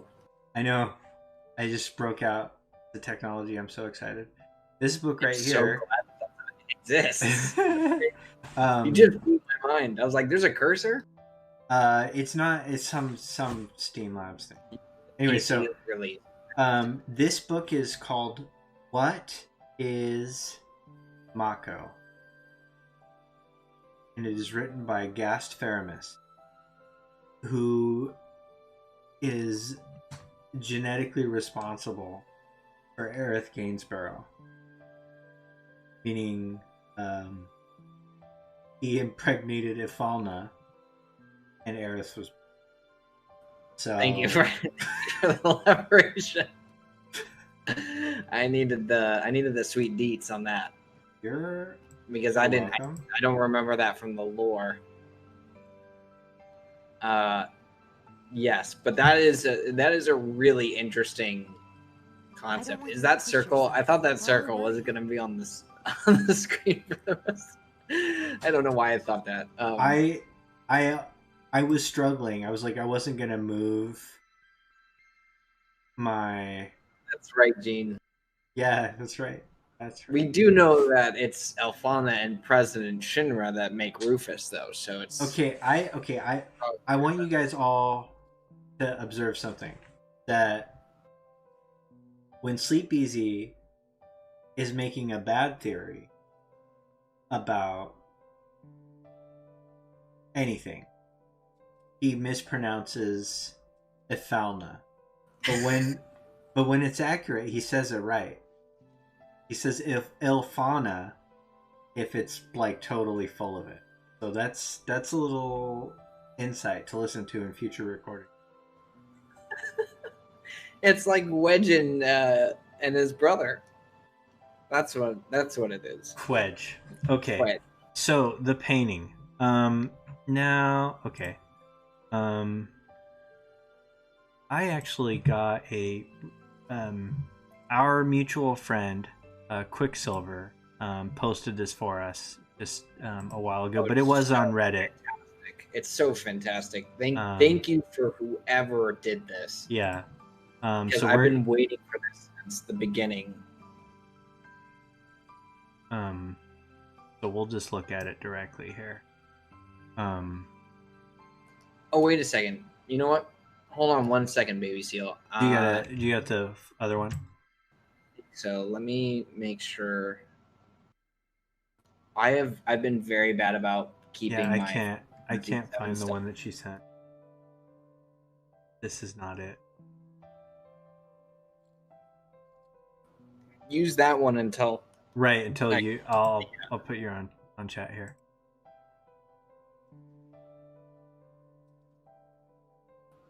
I'm forcefully clicking through my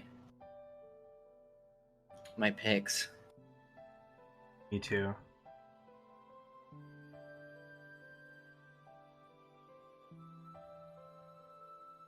Ironically, I have the one that you're showing. I know, because it's from you, and I need to. We need to go through some of that stuff. I'm finding it.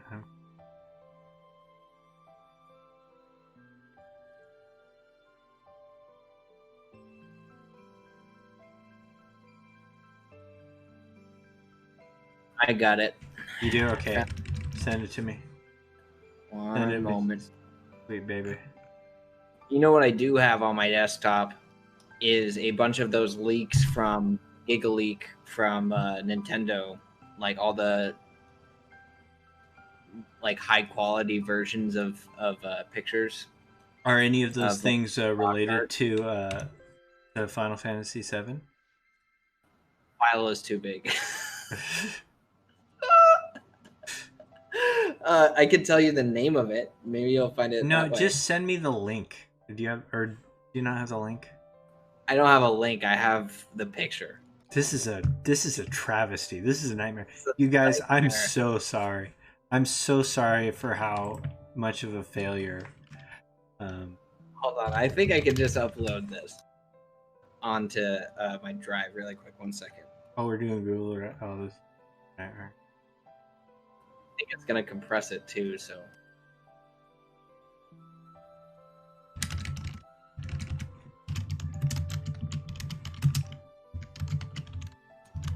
All right, 1 second. I'm trying my hardest.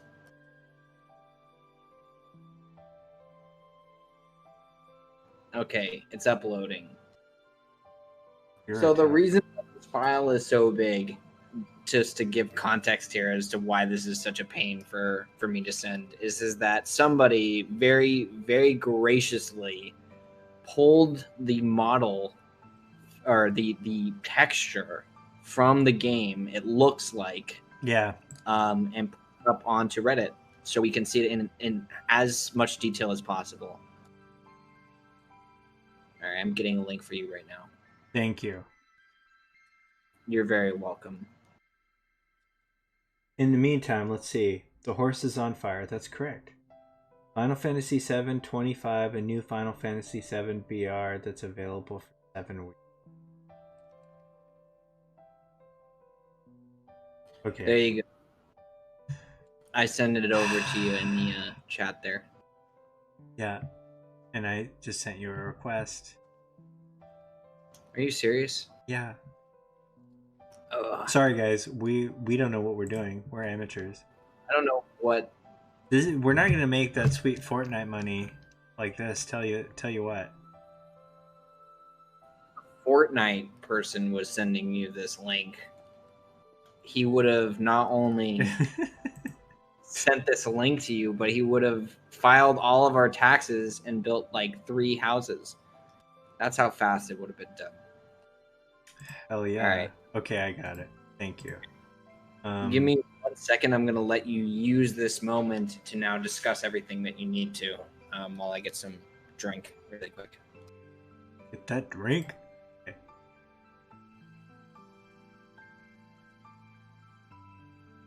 This is probably going to break.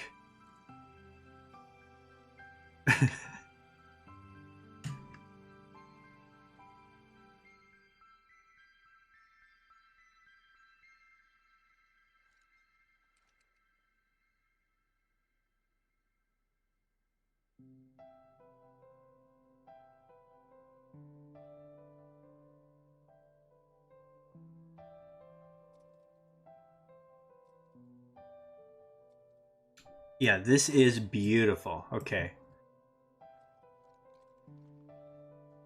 All right. So, I'm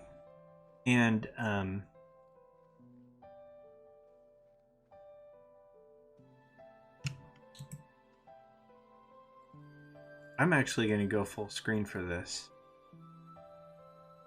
So, like, that's how spectacular it is. Okay. So somebody pulled the texture and they just put it over black canvas and it looks amazing. There's a lot of interesting details. I'll try and zoom in as I can. It's not going to be perfect, but it's going to be. I'll start with some of my favorite ones. This right here, this draw here.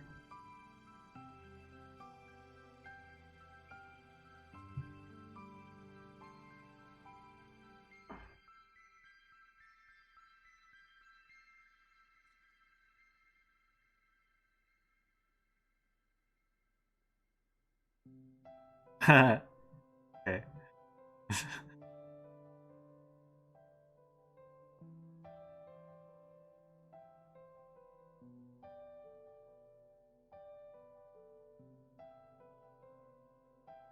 Believe in you. You can do this.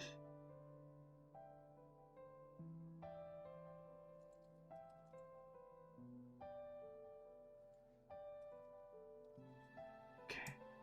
So this guy right here. So the weird yellow bird looking thing that Phantom Valentine is talking about. That is, it looks like an owl to me. And an owl is interesting. Why an owl is interesting? Can anybody guess which mythological symbol the owl is associated with?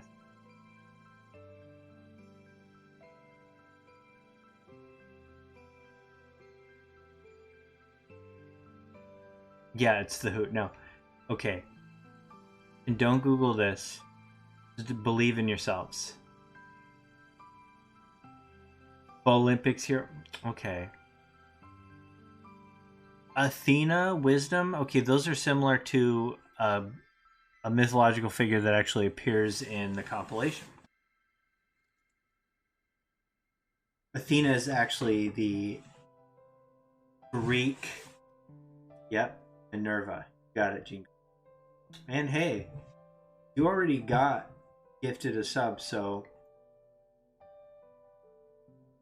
sucks Minerva. for everyone else. Yeah. So, I see the chat, and I was beckoned back. Hey. Hey. Hi. Hi. Okay. Sorry, I needed to grab some water. Must be nice. Yes. Being able to drink water. Okay. So, yeah, this is obviously awesome. I mean, this is such a cool picture. I'm not sure if everybody's full screening this, but, you know, please do, because it's pretty sweet. It's such a beautiful, like, you know, it obviously took somebody like a ton of time to just like make something like this, and it's very thoughtful, and the actual like detail of it is actually really, really awesome. So to be able to have like a full screen version of this is really nice. Yeah, fully agree. Okay, so let's talk about some of the other stuff we got going on here. So, you already got the Minerva owl. Minerva owl. That was our main thing. Okay. This handy new tool that I was so excited about. It's a good. Yeah, how did you even get this? I don't know. It's called Annotate and Draw, and it's not working very well, and I'm getting a little upset. But I don't know what else am I gonna do, you know? Okay. I don't know either. Exactly. All right. Okay, I think I got it to work. So, I'll let you point out your next favorite thing. So tell me what I'm circling next and talk about it.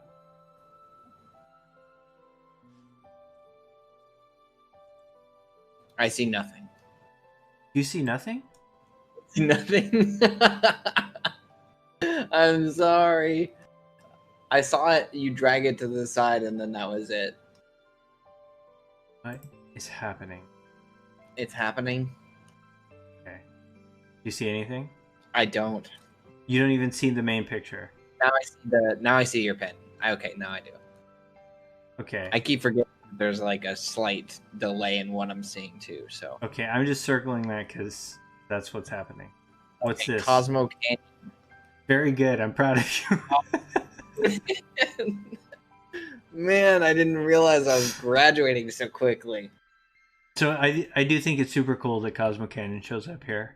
You know, because it's highlighted, isn't it? Yeah, it really is. And it's harder, you know, like there's a lot of stuff that I didn't really like notice how direct it is. Feel like you're in school again. Me too. This when we run through like a remake or a Final Fantasy game soon, we'll just bust out the art pad and teach the theories this way. So this to me right here looks like Leviathan. You know, this has strong 100%. Wutai energy, and one of the things I think would be really cool, because like Leviathan is described as sort of the patron deity of Wutai, and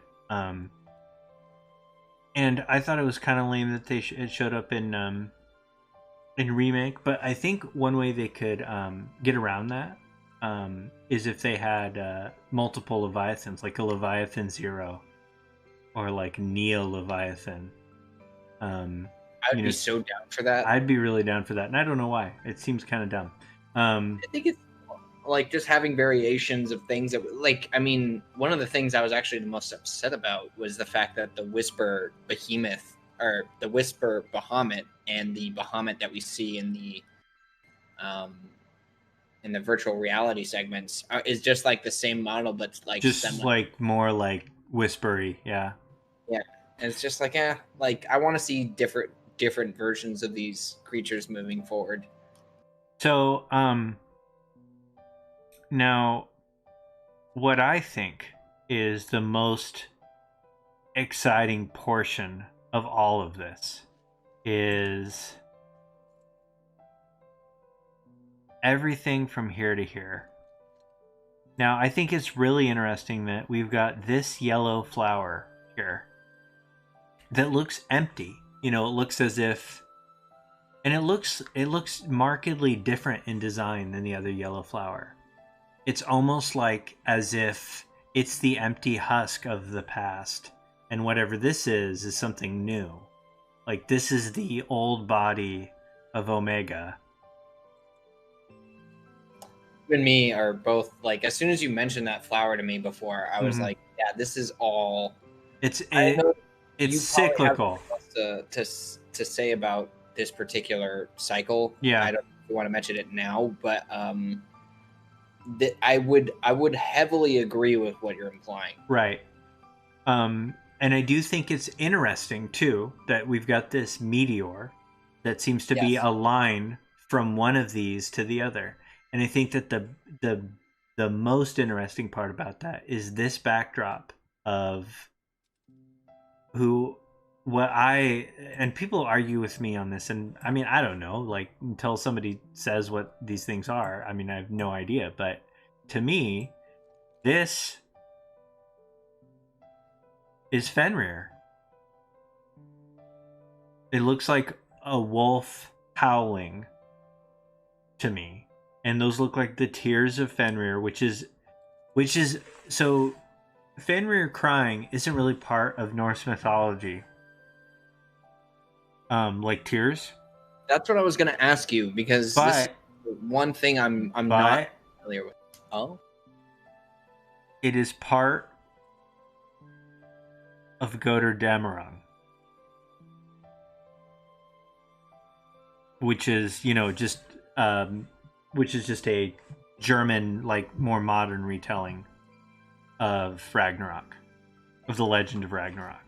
So actually, to jump off of this, Sakagami, this has been brought up to me too before. I didn't notice the red tears, and that was something that well, they go from red to purple.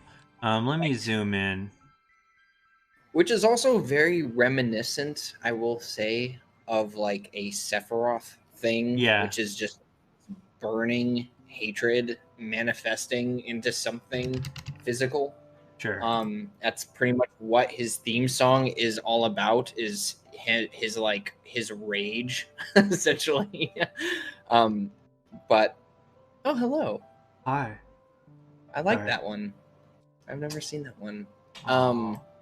But yeah, I mentioned when this was brought up to me before, the teeth and the tongue seem very serpentine or dragon-esque. Serpenty. Yeah, and that's why I was sort of not quick to assume or like think about it as Fenrir, because it doesn't seem very wolf-like. But the thing about the tears is what makes this way more interesting as a concept, and definitely gives some weight to it as well.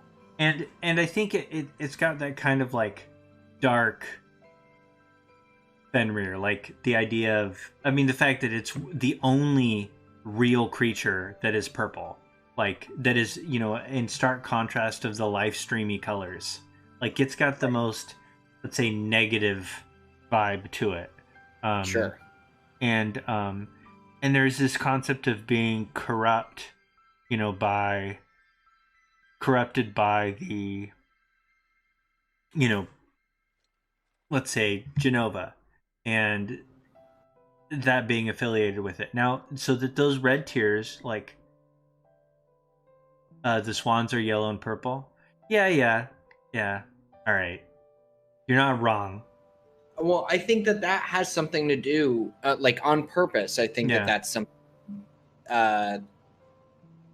When you're talking about the swans, do you mean the peacock that we're looking at, the peacock feathers, sort of Yeah, the Quetzalcoatl. I don't know what that is. Okay, we'll zoom out and then we'll take a look at it. Quetzalcoatl is a South American bird phoenix god thing. But no, I will. Yeah, it's got phoenix vibes, sure. Phoenixy, peacocky, Quetzalcoatl vibes.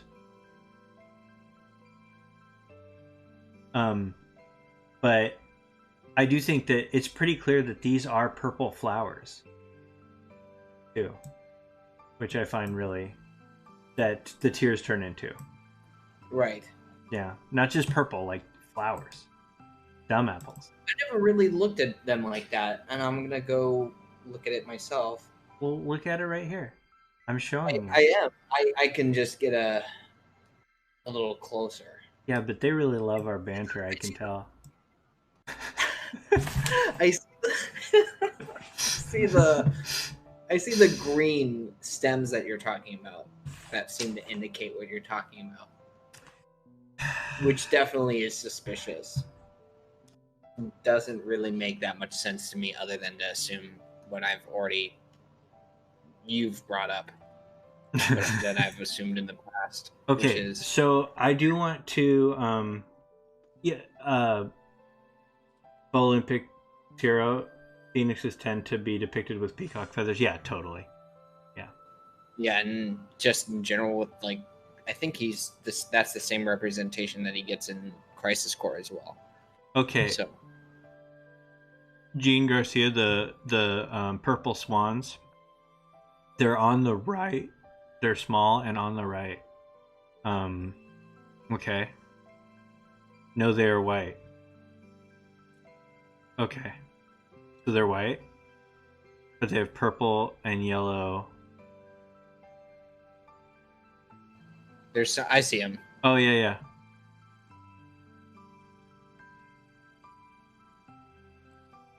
That's very cute. All these animals on the side are very odd to me. And honestly, when you're trying to deconstruct something that's this big and you just have outliers like birds that are all different colors and which is also very strange. Rings of flowers and deer and then random little pieces here and there. And then this our friend Quicksilver thought that maybe this to the left here, this little white creature that's seems like it's almost howling at the Minerva owl. And by the way, that Minerva owl shows up. There is a reference to Minerva in I think 13. There's a direct reference to that.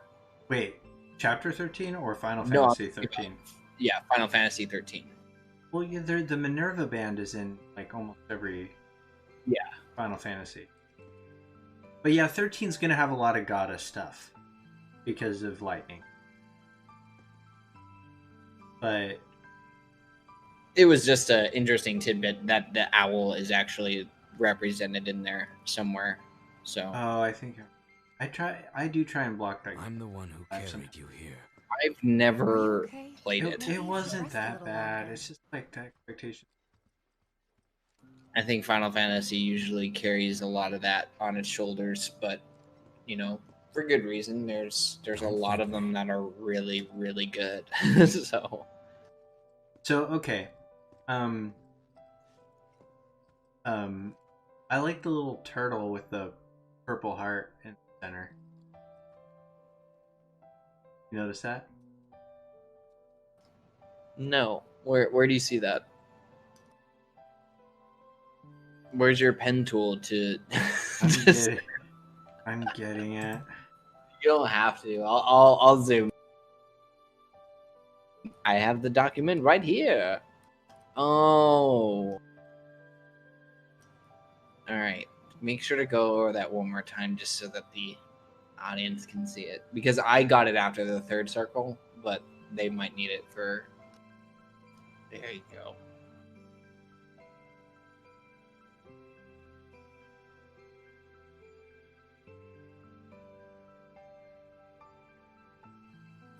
I don't think so, but Botanical. But you can send me an email with a higher resolution pic. I don't know why. Oh my god!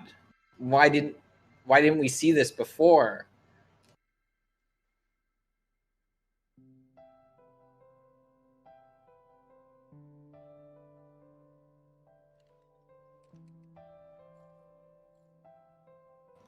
And if you don't believe that, then obviously you don't like Final Fantasy VII.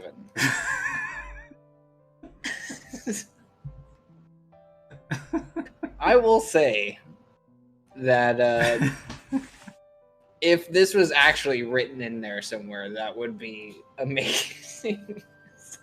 some jokes like that would be appreciated.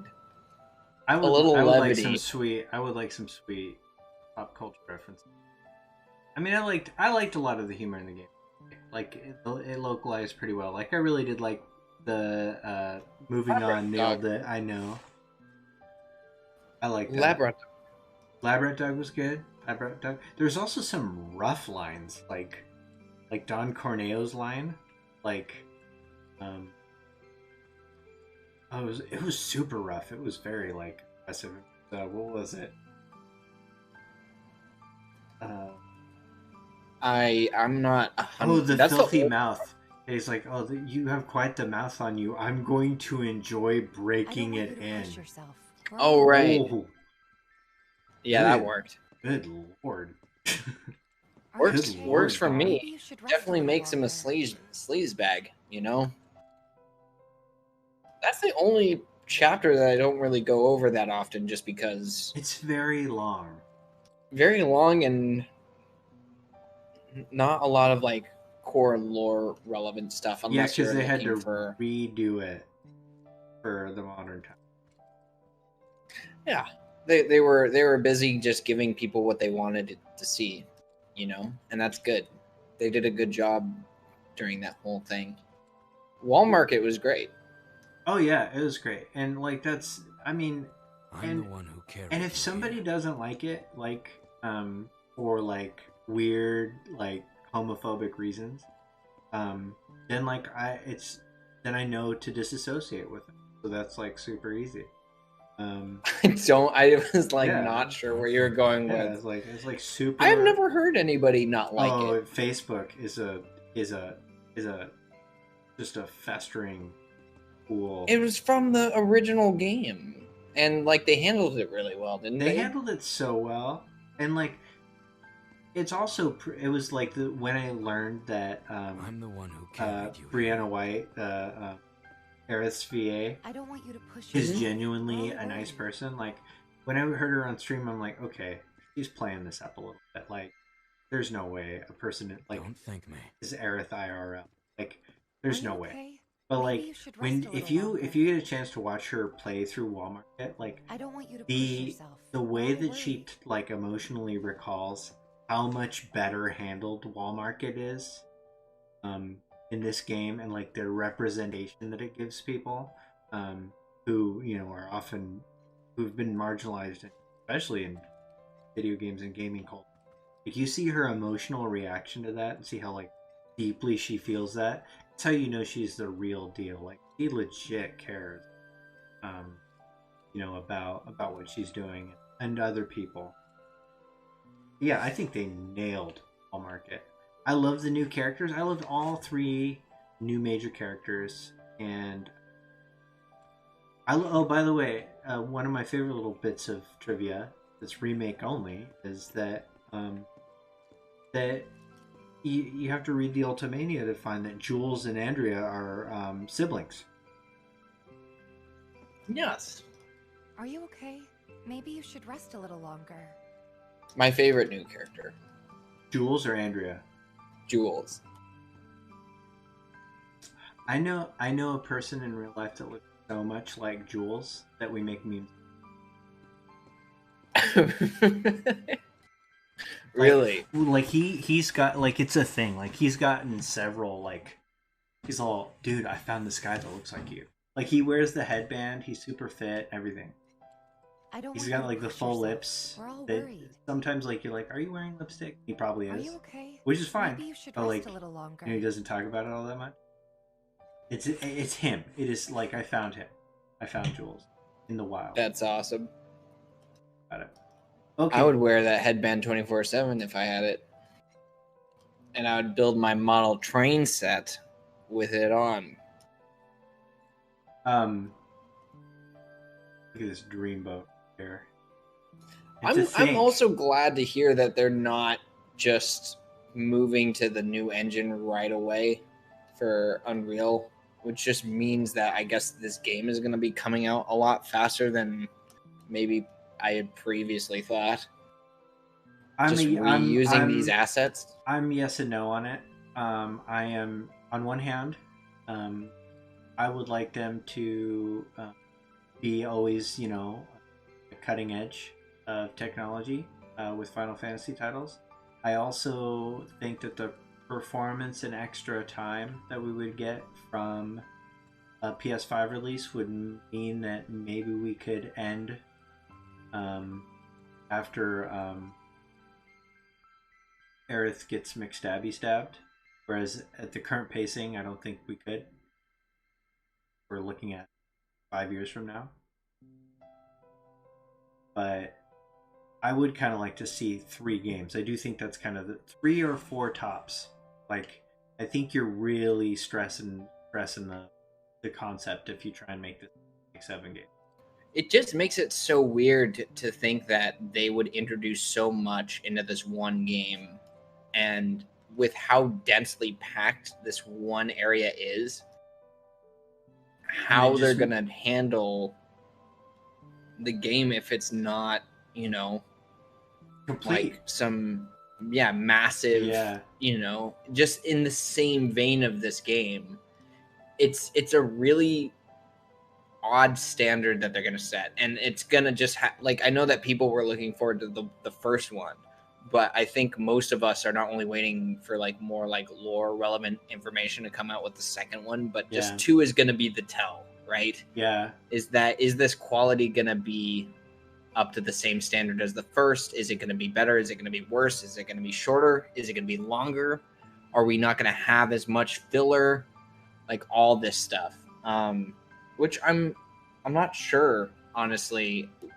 Just thinking about how big this game is in general, like in terms of what you would have to do to adapt it and remake it properly, it honestly sounds like a headache. There's just so many wrong decisions that you can make, that I mean, give it up to them for like missing a lot of that stuff in this game in terms of just like doing it in such a like a brilliant way. But there's just so much that they could do wrong from this point forward, and they kind of set themselves up story-wise for a lot of disappointment with the fans, from what I hear. So from what I hear, they are in a, I'm not saying that they're not in a tough spot. So okay, I mean, we've hit, you know, the like nearly 3-hour mark. So let's kind of wrap this up with maybe some questions. How about we take like 3 questions and I don't want you to push yourself. We're all you worried. can take the first question. Not enough sleep. Or you can pick the first question. Don't I'll pick the stare second. like that, man. Third. Sure. Thank you guys, by the way, for showing up and watching. This has been fun. It's been a while since me and Baby Seal got to sit down and just talk in general. And not a like super serious kind of, not serious, but like work related or like heads down way. How are we gonna make sense of the thing? This is a much less serious. We can make jokes about stabbing her. I'm gonna tell everybody a dream I had, and if this is a dream I had about. I had a dream that Final Fantasy VII 2 comes out, and we find out Are you that okay? Maybe you should rest a little it's longer. all a Genova illusion. Like the OG remake, the reason why Stamp is different, or why Stamp is a beagle, is because of Genova, and that what really happened is that the reason Cloud has the Buster Sword and why the events are different with Zack is that right before they get to Midgar, Cloud goes full Genova nuts and kills Zack and steals his Buster Sword, and that this entire game is setting up Cloud to be the villain. Like, I had a dream that happened, and I was surprised at how much I liked it. Like, it was I remember you saying dark. it, and it sounded awesome. I was like, I mean, it would upset the people that I like the least, and it would, I mean, it's silly, but there'd be no time travel or timelines. You know, they couldn't mess that up. It's just all an illusion. Cloud is evil. And then I started thinking about it, I was like, wait, there are 2 instances that are kind of out of place in Remake where, like, somebody has to talk Cloud out of straight murdering a dude. Like, he almost kills Reno. That's in 2 instances. He almost kills Reno. Like, he's gonna kill Reno. And then Aerith stops him. He's gonna kill Johnny. Harmless Johnny is gonna die because he's gonna talk. He, like, goes straight Terminator on. Like, you know, oh, he's gonna talk, you better die. Like, and it was just really, like, kind of, I'm sure it's just meant to show that, hey, he doesn't know what he's confused. That and, like, the sort of out of place mental deterioration comment from the president before the Airbuster fight. Like, it's just kind of out of place. Like, it doesn't totally make sense that he said I'd that. agree. It doesn't. A lot of those things definitely stand out, but definitely, like, Johnny almost being killed, and a soldier, and Reno in the church, just seems so uncharacteristic of the dude, and of the people that Cloud, you know, has looked up to, so to speak, in terms of, like, what he's taking for his, like, persona, in terms of, like, Zack and, like, Tifa. It's like those are qualities that are not represented in those characters at all. Yeah. And here he is just doing some, like, borderline, like, murderous shit. Just doesn't make any sense. And of course my dream ended how it was supposed to end. That it wasn't not Sephiroth that kills Aerith, but Cloud. I'm down for that. It would wreck fans. I would love it. I think that's the perfect kind of decision, honestly. I'm not a shipper. I don't like shipping. I hope that Cloud ends up with Red 13, and those are his children. I don't care. I anti-care. I negative care. Okay. I don't want you to push yourself.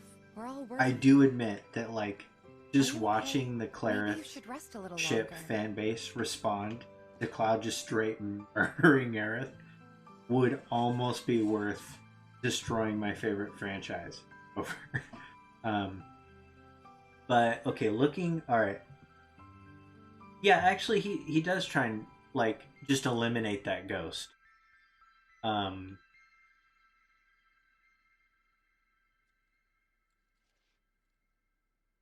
Wait, are you telling me Zack didn't kill a bunch of basically innocent people?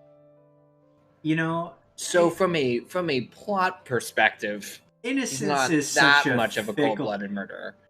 Innocence is such a fickle thing. Because, I mean, you know, and there is a lot of this that's straining plausibility. Like, I mean, there's got to be some collateral damage every time somebody, you know, Bahamut zeros. You know. Oh, for sure. Oh yeah. That's some crazy cosmic shit you're playing with then. Yeah, you know. Your lunar cycles are off because the moon is destroyed. Yeah, I like that caps out at 9,999 damage. Like, Tonberry will survive that. You know, like. Yeah, And I like it's the spectacle. I mean, but the spectacle of Supernova. I mean, like somehow Gaia becomes Earth in that fictional attack, and then it does 6,000 damage. Like 2.5 planets get destroyed, or I think it's the entire solar system. Well, no, like in the lore, that's what it says. It's Neptune, all of the solar system. Neptune just gets a hole in it. Remember?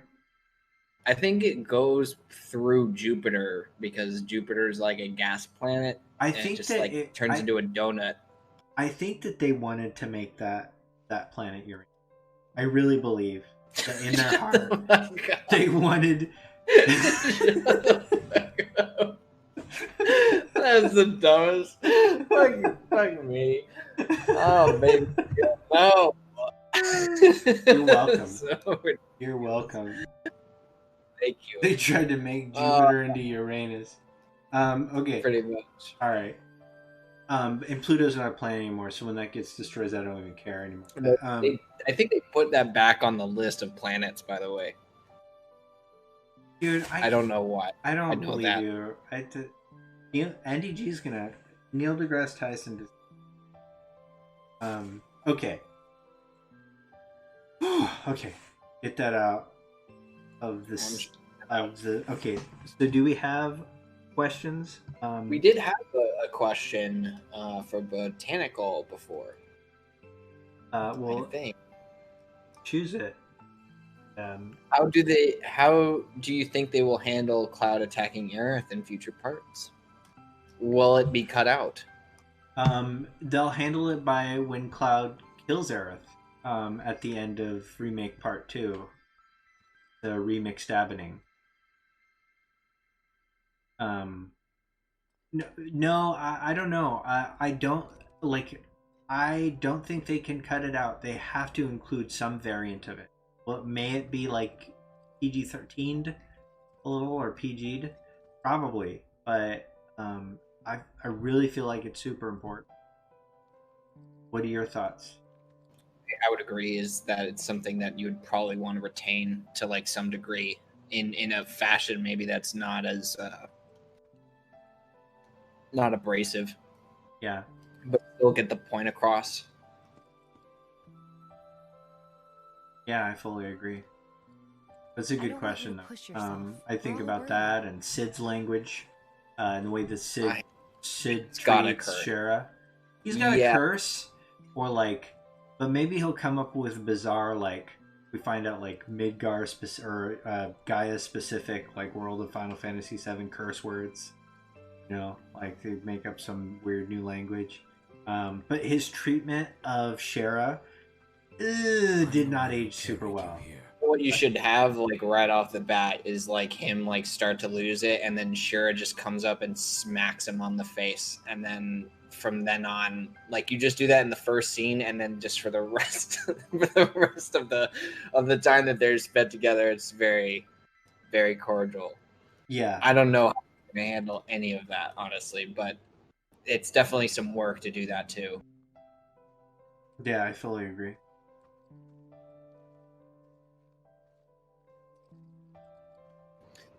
Yeah, he's gonna be like the hot-headed dude, you know. Mm-hmm. He's gonna be the guy who's like snapping and, you know, going off, but it's about definitely how they contain that in certain instances. I mean, if you just retain that as like his steady, you know, personality trait, I don't think that there's too much that could go wrong, honestly, even in scenes like that.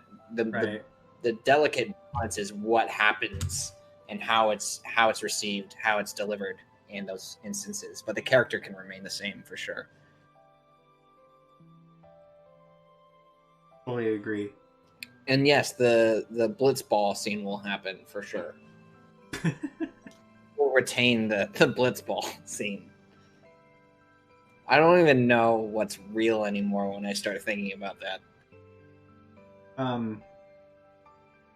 He's a great author. I will have to read this with you at some point. We'll just sit down and we'll comb through it. How long is it? What, the book? Yeah. Oh, it's like 200 pages, dude. It's not. Wait, like, is it that long? You can't. It's hard pages too. It is not. It's not easy pages. The audiobook version. Heck, I didn't realize that it was that much of a time commitment. I thought it was like one of the On the Way to Smile or something like that, like an easy read. Because I don't understand how you could stretch that story out as long as you've described it to be. I mean, honestly, it's longer than The Kids Are Alright, I'm pretty sure. And the kids are alright, and I love Final Fantasy VII. That's a hard read for me. Like It's hard for me too. I